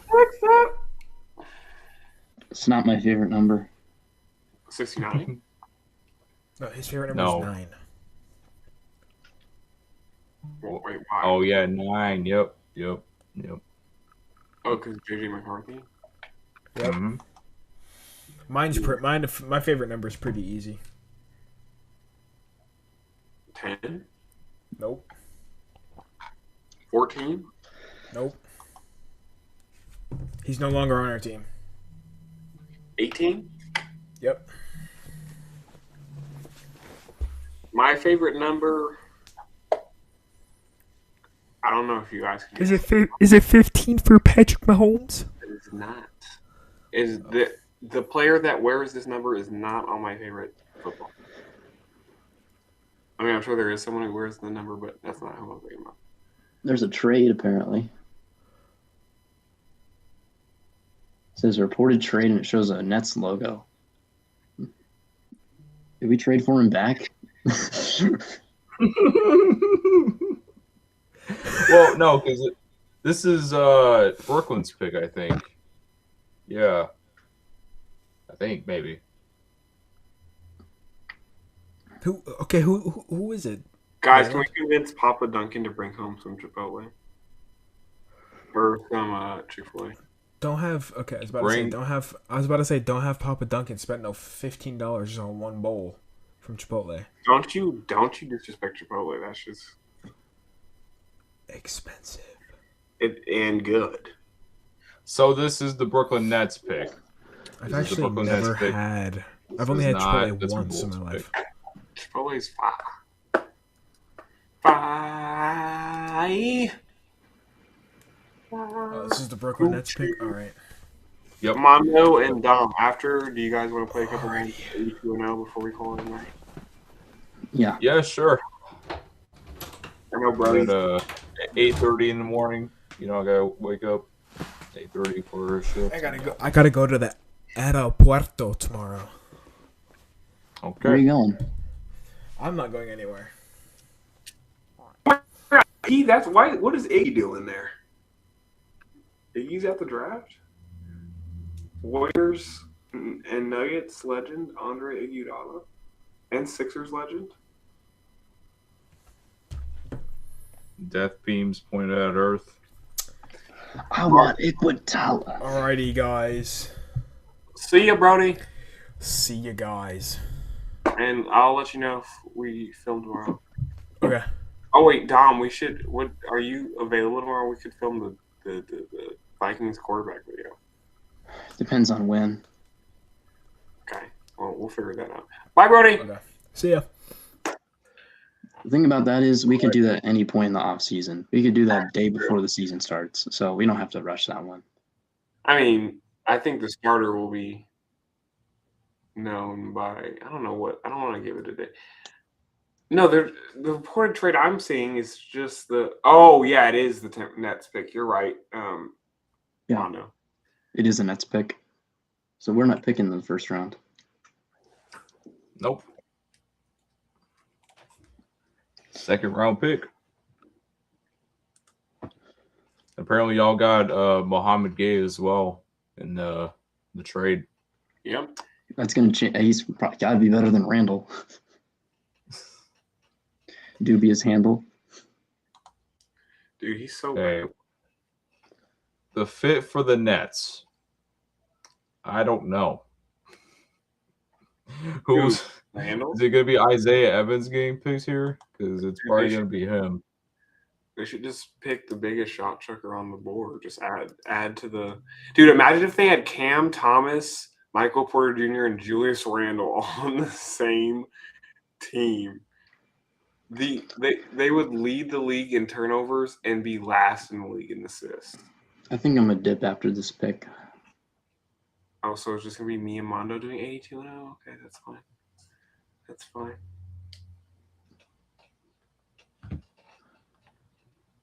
Well, let's see who's the biggest shot chucker. Oh, we have Fletcher Lawyer from Purdue. Yeah, they can Awesome. get Purdue legend. Purdue legend. Is Caravan gonna go in the first round? Probably not. I would be shocked if he does. Who do we have left? I could see Dallas taking him. I honestly, I don't know who Cleveland's gonna take, so I don't.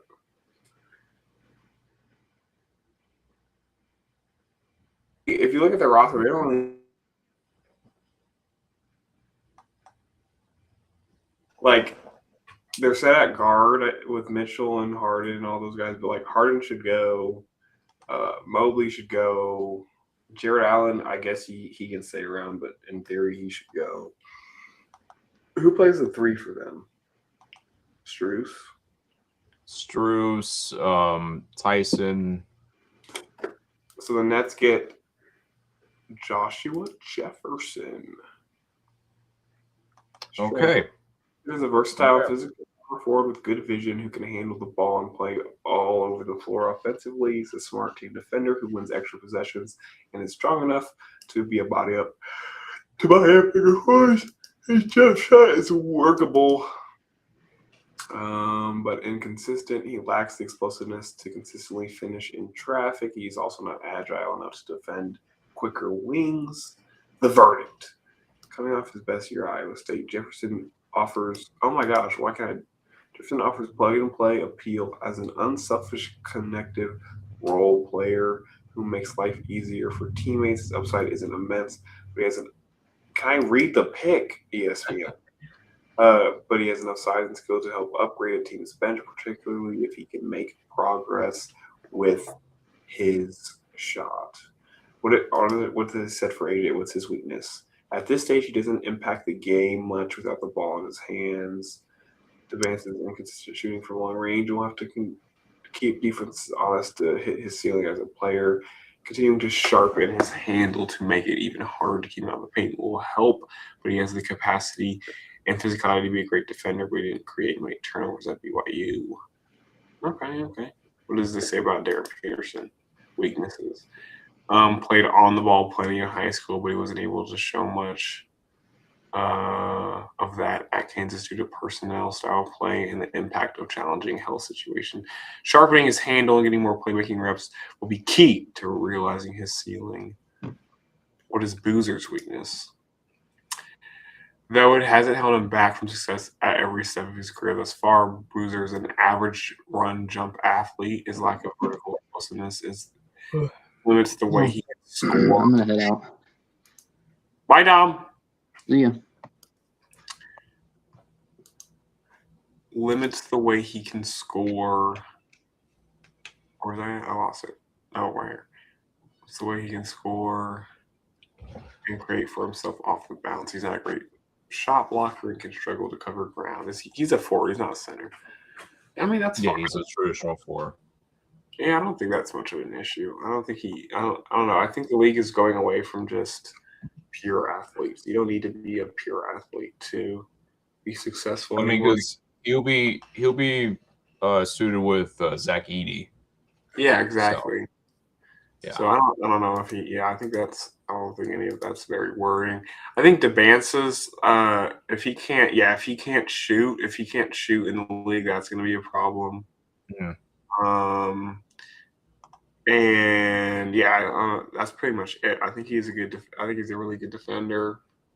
So, yeah, I guess the key to being a good basketball player is being able to be an off-ball player, which he's not. But I don't know if that matters. Luka's an on-ball player. There's a lot of on-ball players. So, and because he'll play the 2 or the 3, he can develop that.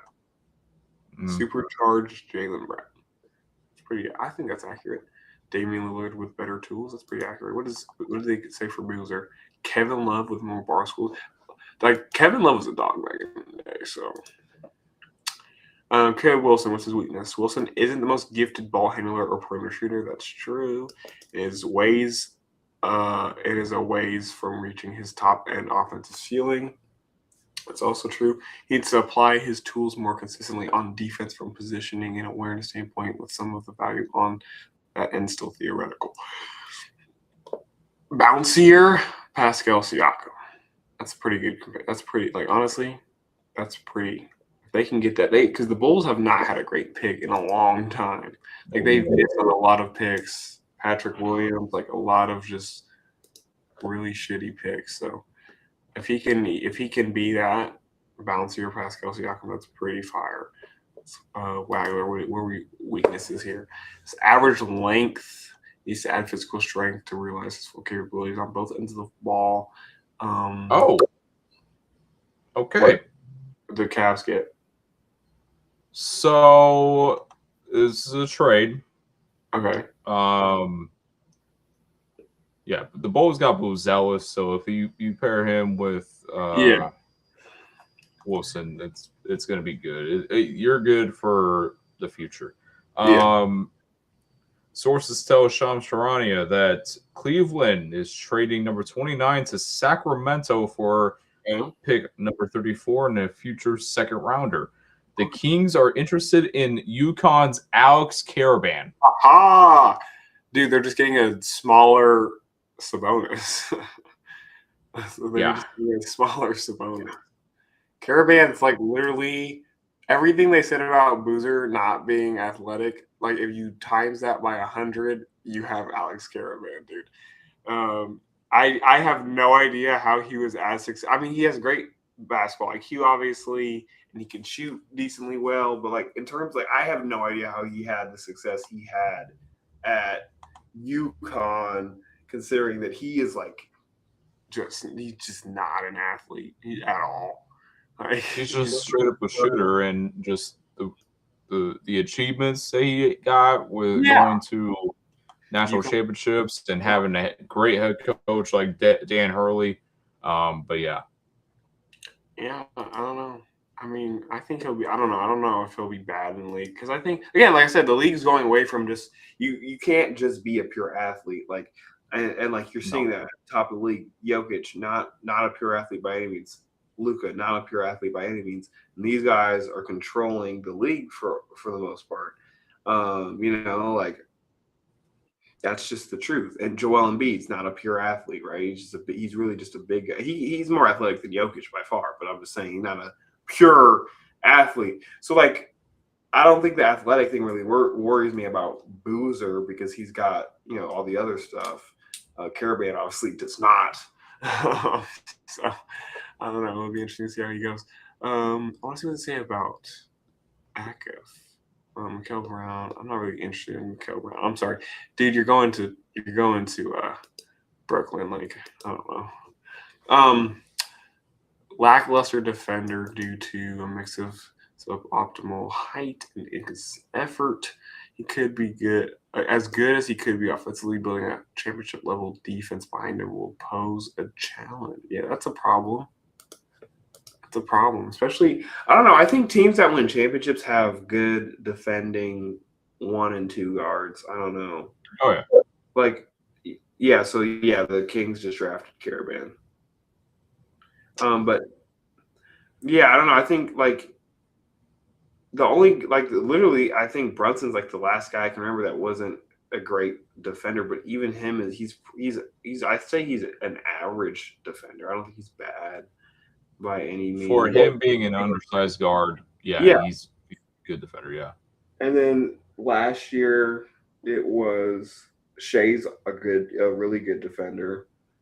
Does not get enough credit on that end of the floor because he's lanky. Yeah, Jason Wallace.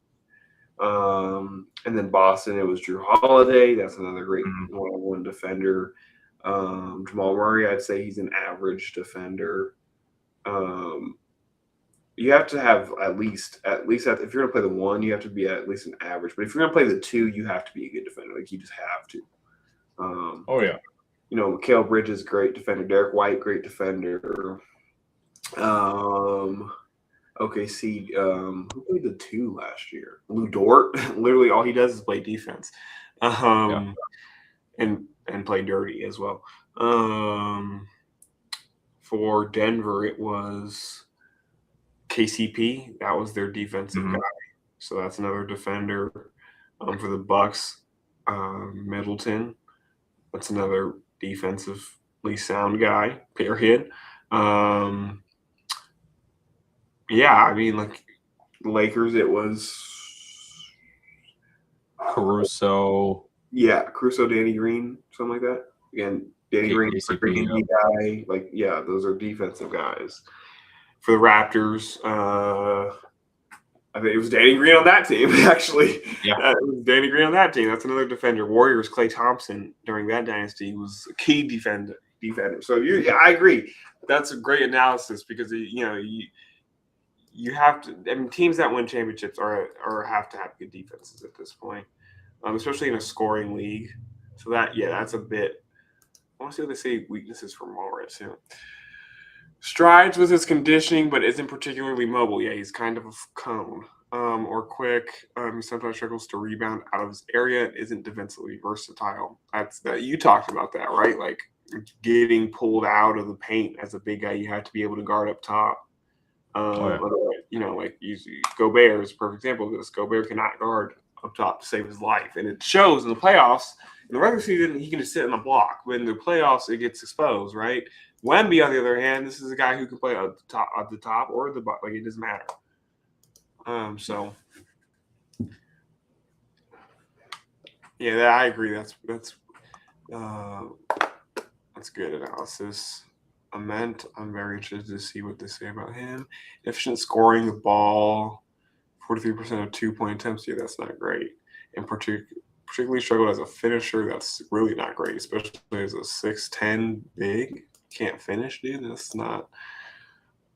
Yeah, could limit how much he'll provide in the NBA. He's also a little stiff defensively for his size. I mean, yeah, I guess you should be able to move a little bit better at 207, but I don't think that's anything to be worried about, as Koa Pete will be the last pick of the draft out of Arizona, at least tonight. He's a steal. Yeah, I like Koa Pete. Yeah, I like him too. I like that pick. But yeah, I agree. I think that, that's pretty scary. 43% of a 2-point attempts at 6'10". That's why they gave him the comparison of a bigger Harrison Barnes. Dude, Harrison Barnes stinks. Mm-hmm. Like, I hate Harrison Barnes. I've always disliked him as a basketball player. I don't know how he's still in the league. Hannes Steinbach. Let's see what they say about him. Not traditional rim protector. Yeah, I mean, that's literally the norm for European bigs. None of them defend the rim. None of them.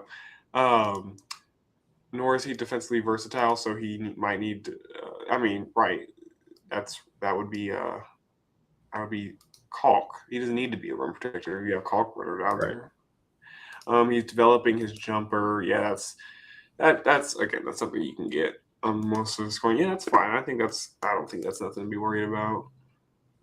Great rebounder. Yeah, I think he'll be fine. Yeah, I'm interested to see what they say about Zuby here. Weakness, although he's excellent length, he's undersized. Hella undersized.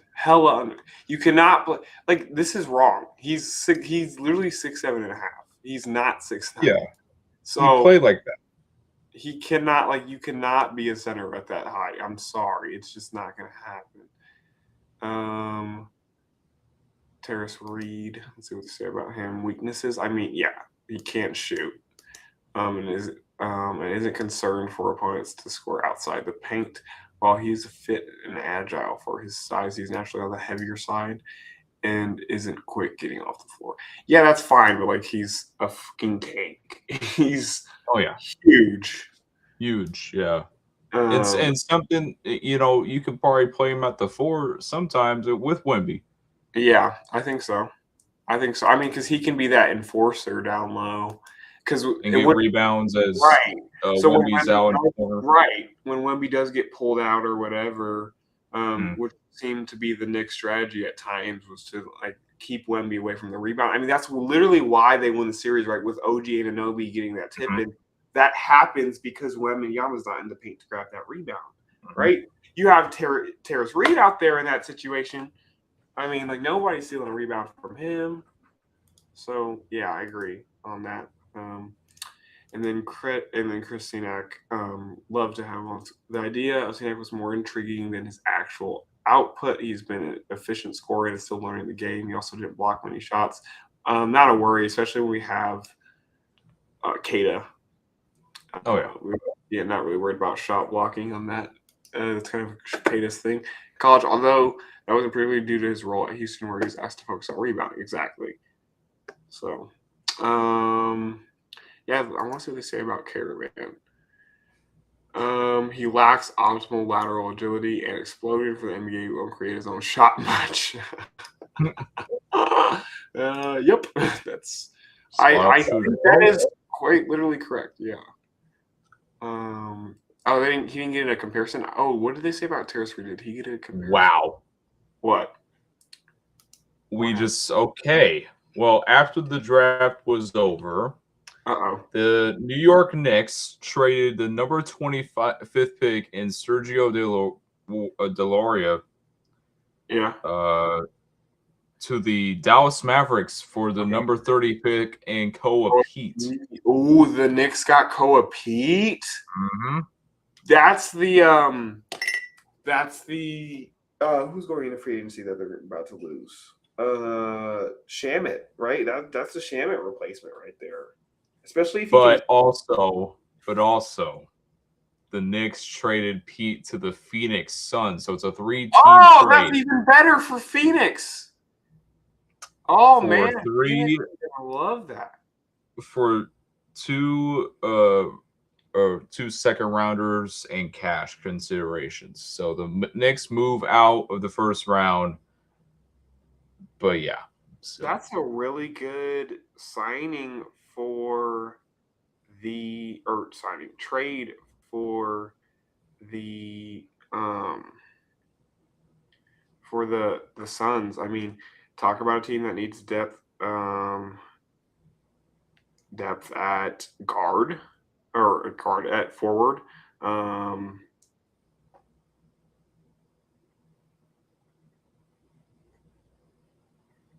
I mean, it's fitting because Koa P gets to go to the Phoenix Suns. Yeah. Former Wildcat goes to the Suns. I mean, yeah, it's kind of fitting.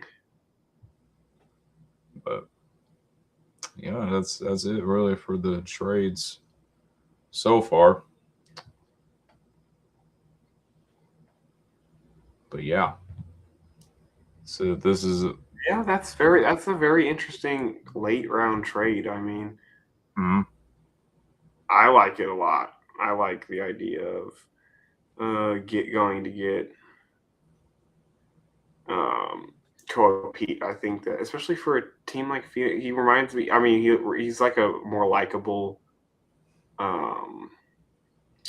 He's like a more likable Dylan Brooks. Like, you know what I'm saying? In terms of because Dylan Brooks, if you look at his game, he's actually kind of a hooper. You know what I'm saying? Like, he actually can hoop. But like nobody likes him. Because, I mean, rightfully so. He's kind of wanted that role his whole career. It's kind of something he's bestowed upon himself. It's not like everybody else is like, oh, we're just gonna hate Dylan Brooks. Like, no. He wanted to be hated. But the dude does. First of all, he's an underrated scorer. Like underrated. Like he can score the ball. He's working. I think there's a lot of things in his game that needs improvement. But overall, he's a pretty good scorer, and he's obviously known for being a great defender.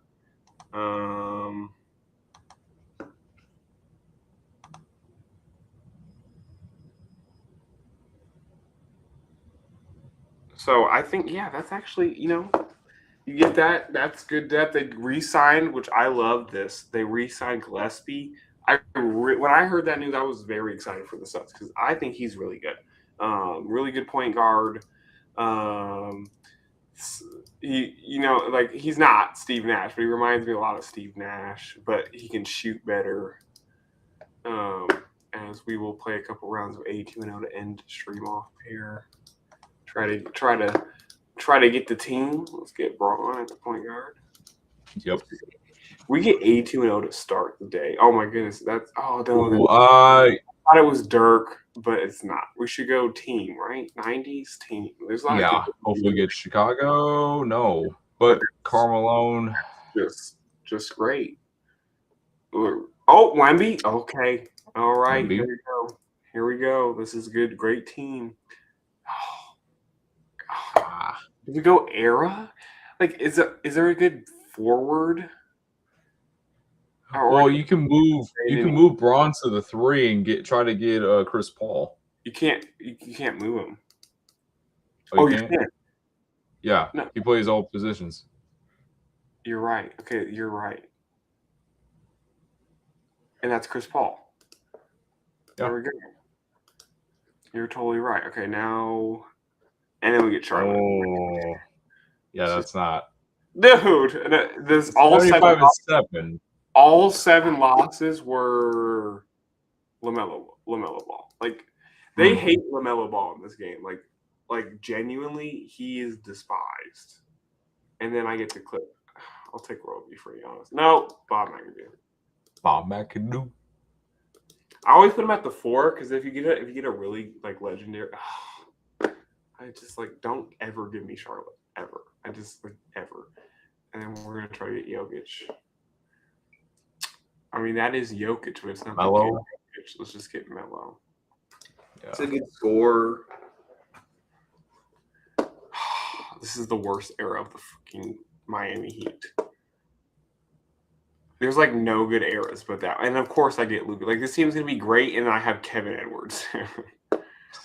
It's another 60-win team, yeah. High 60s. Dallas 80. Like only Dallas I want is the thousands and the 2000s, excuse me. Not the thousands. They didn't exist in the thousands. The 2000s and the 2020s. Because Luka and Eric. That's a great start. KD. I'll take ISO Joe. ISO Joe. But like this game hates ISO Joe because I mean his style of basketball is like not sustainable in terms of winning championships. Because he's but dude was like he'll hoop. Wait. We move Elvin Hayes, then move KD, then ISO Joe could play. Okay, I saved us there. Come on. And then we get sorry, Fat Lever. Stuck. 73-9. All 9 losses were Fat Lever. Sorry. Kobe. They love me because I'm Kobe. Okay, Karl Malone. Can we like remove Karl Malone from the history books? Like kind of like what they did to like Chris Benoit. Can we do that too? Hopefully. Karl Malone, dude. Okay, I'm gonna go Aaron here. And we're gonna get MJ. Yep. And now I just need a go-to center, and this is an 82-0 team. Okay. Okay. Can Karl Malone? He can't play the 5 though. Like I can get Braun, but he's not a. I'm gonna go team. Like I don't feel like I feel like if I put Braun at the. Well, just put it. Yeah. Yeah. Oh. I feel like the only set like 2000 Shaq might have worked. Yeah. But like I don't know. I was Utah, dude. I'm so tired of picking this guy. Genuinely, he just happens to be one of the greatest scorers of all time. KD, Portland, Dame Dollar shot Kala. Jason Tatum. JB. Don't know why the Celtics want to trade you so much. I really do wonder how I know he's out of the country right now. So like I wonder how he feels about that. Robert Parrish, this is actually a pretty solid team. I don't know, like what do they want from an 82-0 squad? I'll let you go here early. I know it's getting late. But I want to see if we can get 82-0 before we call it a night. 80 at the 4, yeah. He hates playing the 5, so couldn't put him at the 5. Oh, that's awesome. Oh, okay. Fine. Let's put Elgin right here. Mm-hmm. And then we could put KD at the freaking 2, which is wild that KD can play the 2. I don't know how that's possible, but it's fine. They don't have. I'm gonna go Arrow, but I don't know if they have even a good Arrow center. Okay, it's Amari. They just want me to have Amari stop. Dude, we're so close. Yes. Dallas. Oof. Yes. The Doncic, man. Oh. I always get Sharif, dude. I stay getting Sharif. Okay, the team's we're not cooked yet. Brunson and Doncic. Yep. We could do. Oh yeah, wait a minute. You're right. The former teammate, and then these are these two at their best too, and Kareem. Oh no, we're getting Magic.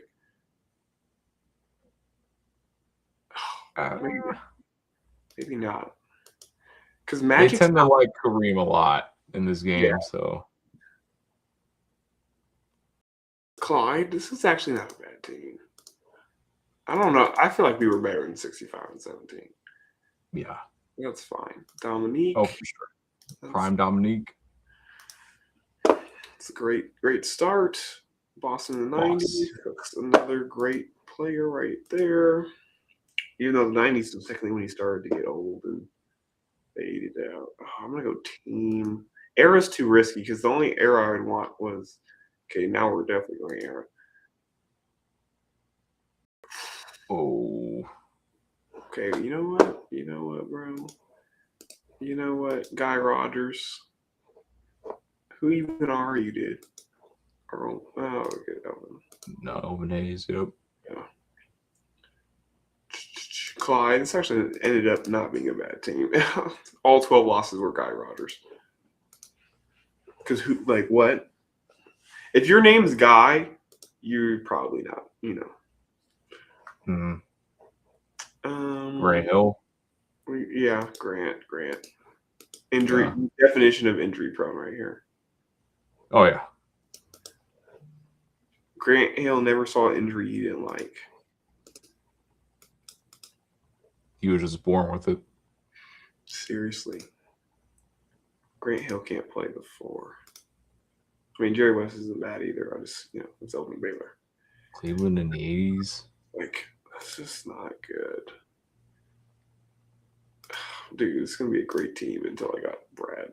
Oh, my God. Come on, this is the one. I'm feeling it. This is the one.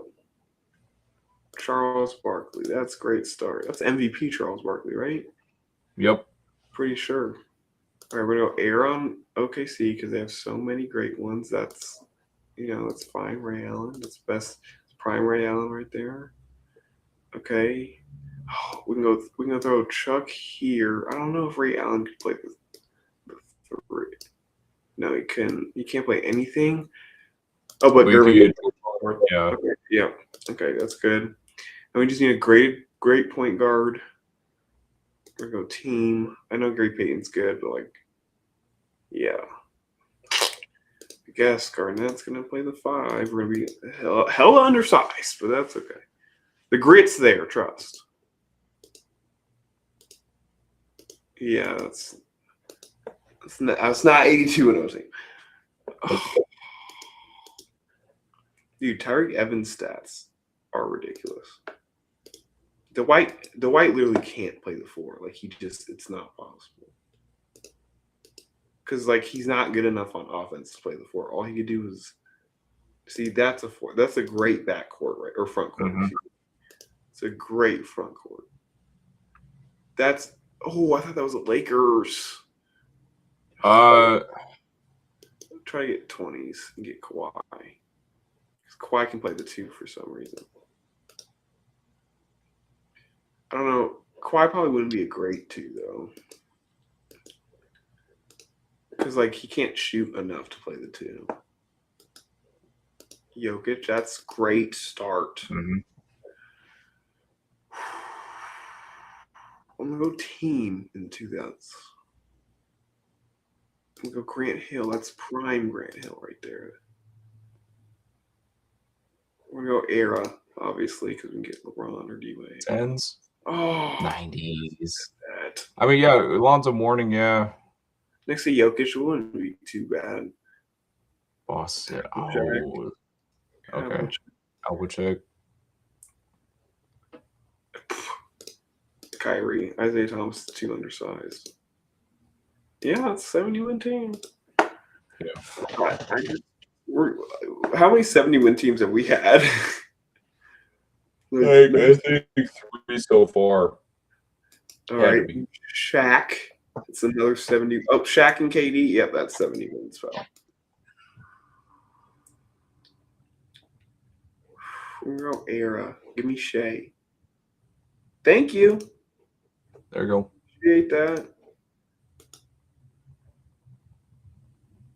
Oh, that's great. Oh, Oh, Shaq can't play the 4. Nate Thurman. Well, you can get Rick Barry. You can get Rick Barry and put him at and put KD You're at the right. 4 or 2. Yeah, you're right. You're right. We'll keep KD at the 2 for now. But if we get like, you know what I'm saying, if we get something better than that, that's not better. I mean, that's really not. That's really tragic, actually. Like that's actually just tragic how that ended. Hakeem the Dream. Yep. Kevin Durant. Oh wait, I'm gonna go team. The 2000s is just too good of an era. Yeah, see, like that's a much better duo. Oh yeah. Than old KD. Okay, that's beautiful. Tim Duncan and Hakeem like that. No, who's stopping that? Oh my goodness, this might be the one, boys. Oh, I don't know. Do we go era? And try to get like Braun or Kobe. Braun or Kobe? Yeah, because like, I mean, we could move Shea to the 2 and Magic can play the 1. But I feel like we need a wing. We need a wing. Okay, and we could even get Luka, but I'm gonna go Braun.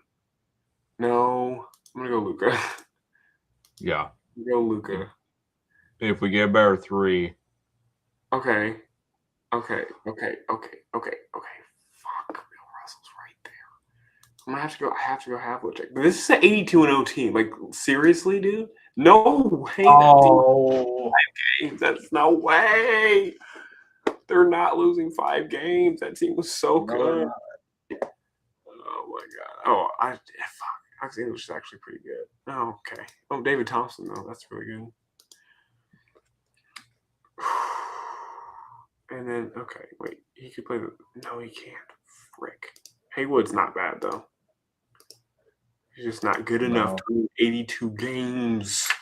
Yeah, dude. You can go ahead and rule this team out. Danny Ainge, my goat GM. He's the reason we have Tatum and Brown. If it's gonna let me grab him, and that has nothing to do with his basketball career, by the way. Nothing at all. I mean, I guess he was only a GM because he played basketball, but still. Come on. Fucking shit. It's literally the worst era of Miami Heat basketball there is. I guess I could have went Chuck there, but Moses Malone's. Bernard King. Oh, now you want to give me KD? Yeah, I'm going to put KD at the 4 for now. Yeah, see, that's why we moved KD to the 2. Wait, this team actually, come on, give us a point guard. Give us a point guard. We might have a chance here. It's not. That is literally the worst era of Miami Heat basketball. Ugh. Okay, we're going to go team in the 2010s. There you go. Yeah, Donovan Mitchell at the 2. That's not a bad start. We definitely will need a great second Wemby. That's, it's really good as well. Yo, no. We just got cheated. It said Golden State in the 20s and then it moved. I saw that. Y'all are not slick. Y'all just cheated me out of Steph Curry. That's okay because we're going to get MJ anyway. But that was not slick. Dirk. Oh my God, this is the one. This has got to be the one. Please, Stockton. I don't care anybody. Mike Bibby, I guess. Because, I don't know who this guy is, but he's not a point guard. Oh my God. I've never gotten MJ so much. And, we're just wasting it. 6, Bill Russell. Give me Bill Russell. Give me Bill. Okay, that works too. That works too. That was beautiful. Great start, boys. That's just awesome. No, I mean Moses. I mean, yeah, that could work. That could work. Yeah, we can deal with Moses. We can. That's an all-time center. Phoenix. That's Kevin Durant. This is great. Now just give me a point guard. Just give me a point guard. I'm going Dame. Dame. We have to go Dame. Huh. Like, I'm wasting all my MJ picks right here. I've never gotten MJ so much. Charles. I'm gonna go era. Yep. Dude, if I ever get the 80s King Heat again, oh my goodness. Okay, Moses, that's not bad. That really isn't bad. It's just there's better out there. Mhm. Okay, this is tragic. Oh, it's getting worse. Reggie Jackson. Oh God. Oh, Reggie Jackson on an all-time team. Oh, dude, Reggie Jackson on an all-time. That's a 44-36 win team. Yeah, dude, that's tragic. Oh, dude, stop. Oh my God. Okay, we're just gonna even. That's how you. Like, we're not even gonna. I'm not even gonna attempt with that team, dude. That was, dude. All right, Atlanta in the '80s. That is Dominique Wilkins. That is great. Okay, that is what we need. We need more of that. That is Bob McAdoo. That is beautiful. Now give me like Wilt. Okay, we're gonna go era, and you're gonna give me Michael. That's not Michael. I'm gonna go team because there's a lot of good players in the 2000s. That is great. Why? Love that. That is carry the Raptors to the finals because they suck. Kawhi. That is the best scorer in basketball. Luka Doncic. And then you give me Sharif. Like, oh, dude, that's like our eighth team. If we don't get it here by 11, we might just call it a stream. There's AI. Okay. Okay. All right. Okay. I might move AI to the 1. Dominique, though. That's the 29 again. That's career high numbers, Dominique. That is like, give me Kareem. That's Kareem. That's not Kareem. Fucking shit. It's not Kareem. Oh, that's Wilt Chamberlain, though. Oh, we're going to get like 70. Oh! This is not an 82-0 team, but we're calling it. Yeah, that is not an 82-0 team. Dude, what? It's because of Wilt. It's because of Wilt. It's because of Wilt. Oh my God. Holy shit. All right, ladies and gentlemen, that's a great time to call a stream. Our first 4-hour stream in the history of the Playbook is over. Yep. We're calling it. Thanks for watching, everybody. I'm Lailend Duncan, joined by Armando Alferez. We had Brody and Dom here as well. Appreciate y'all for watching. Good night.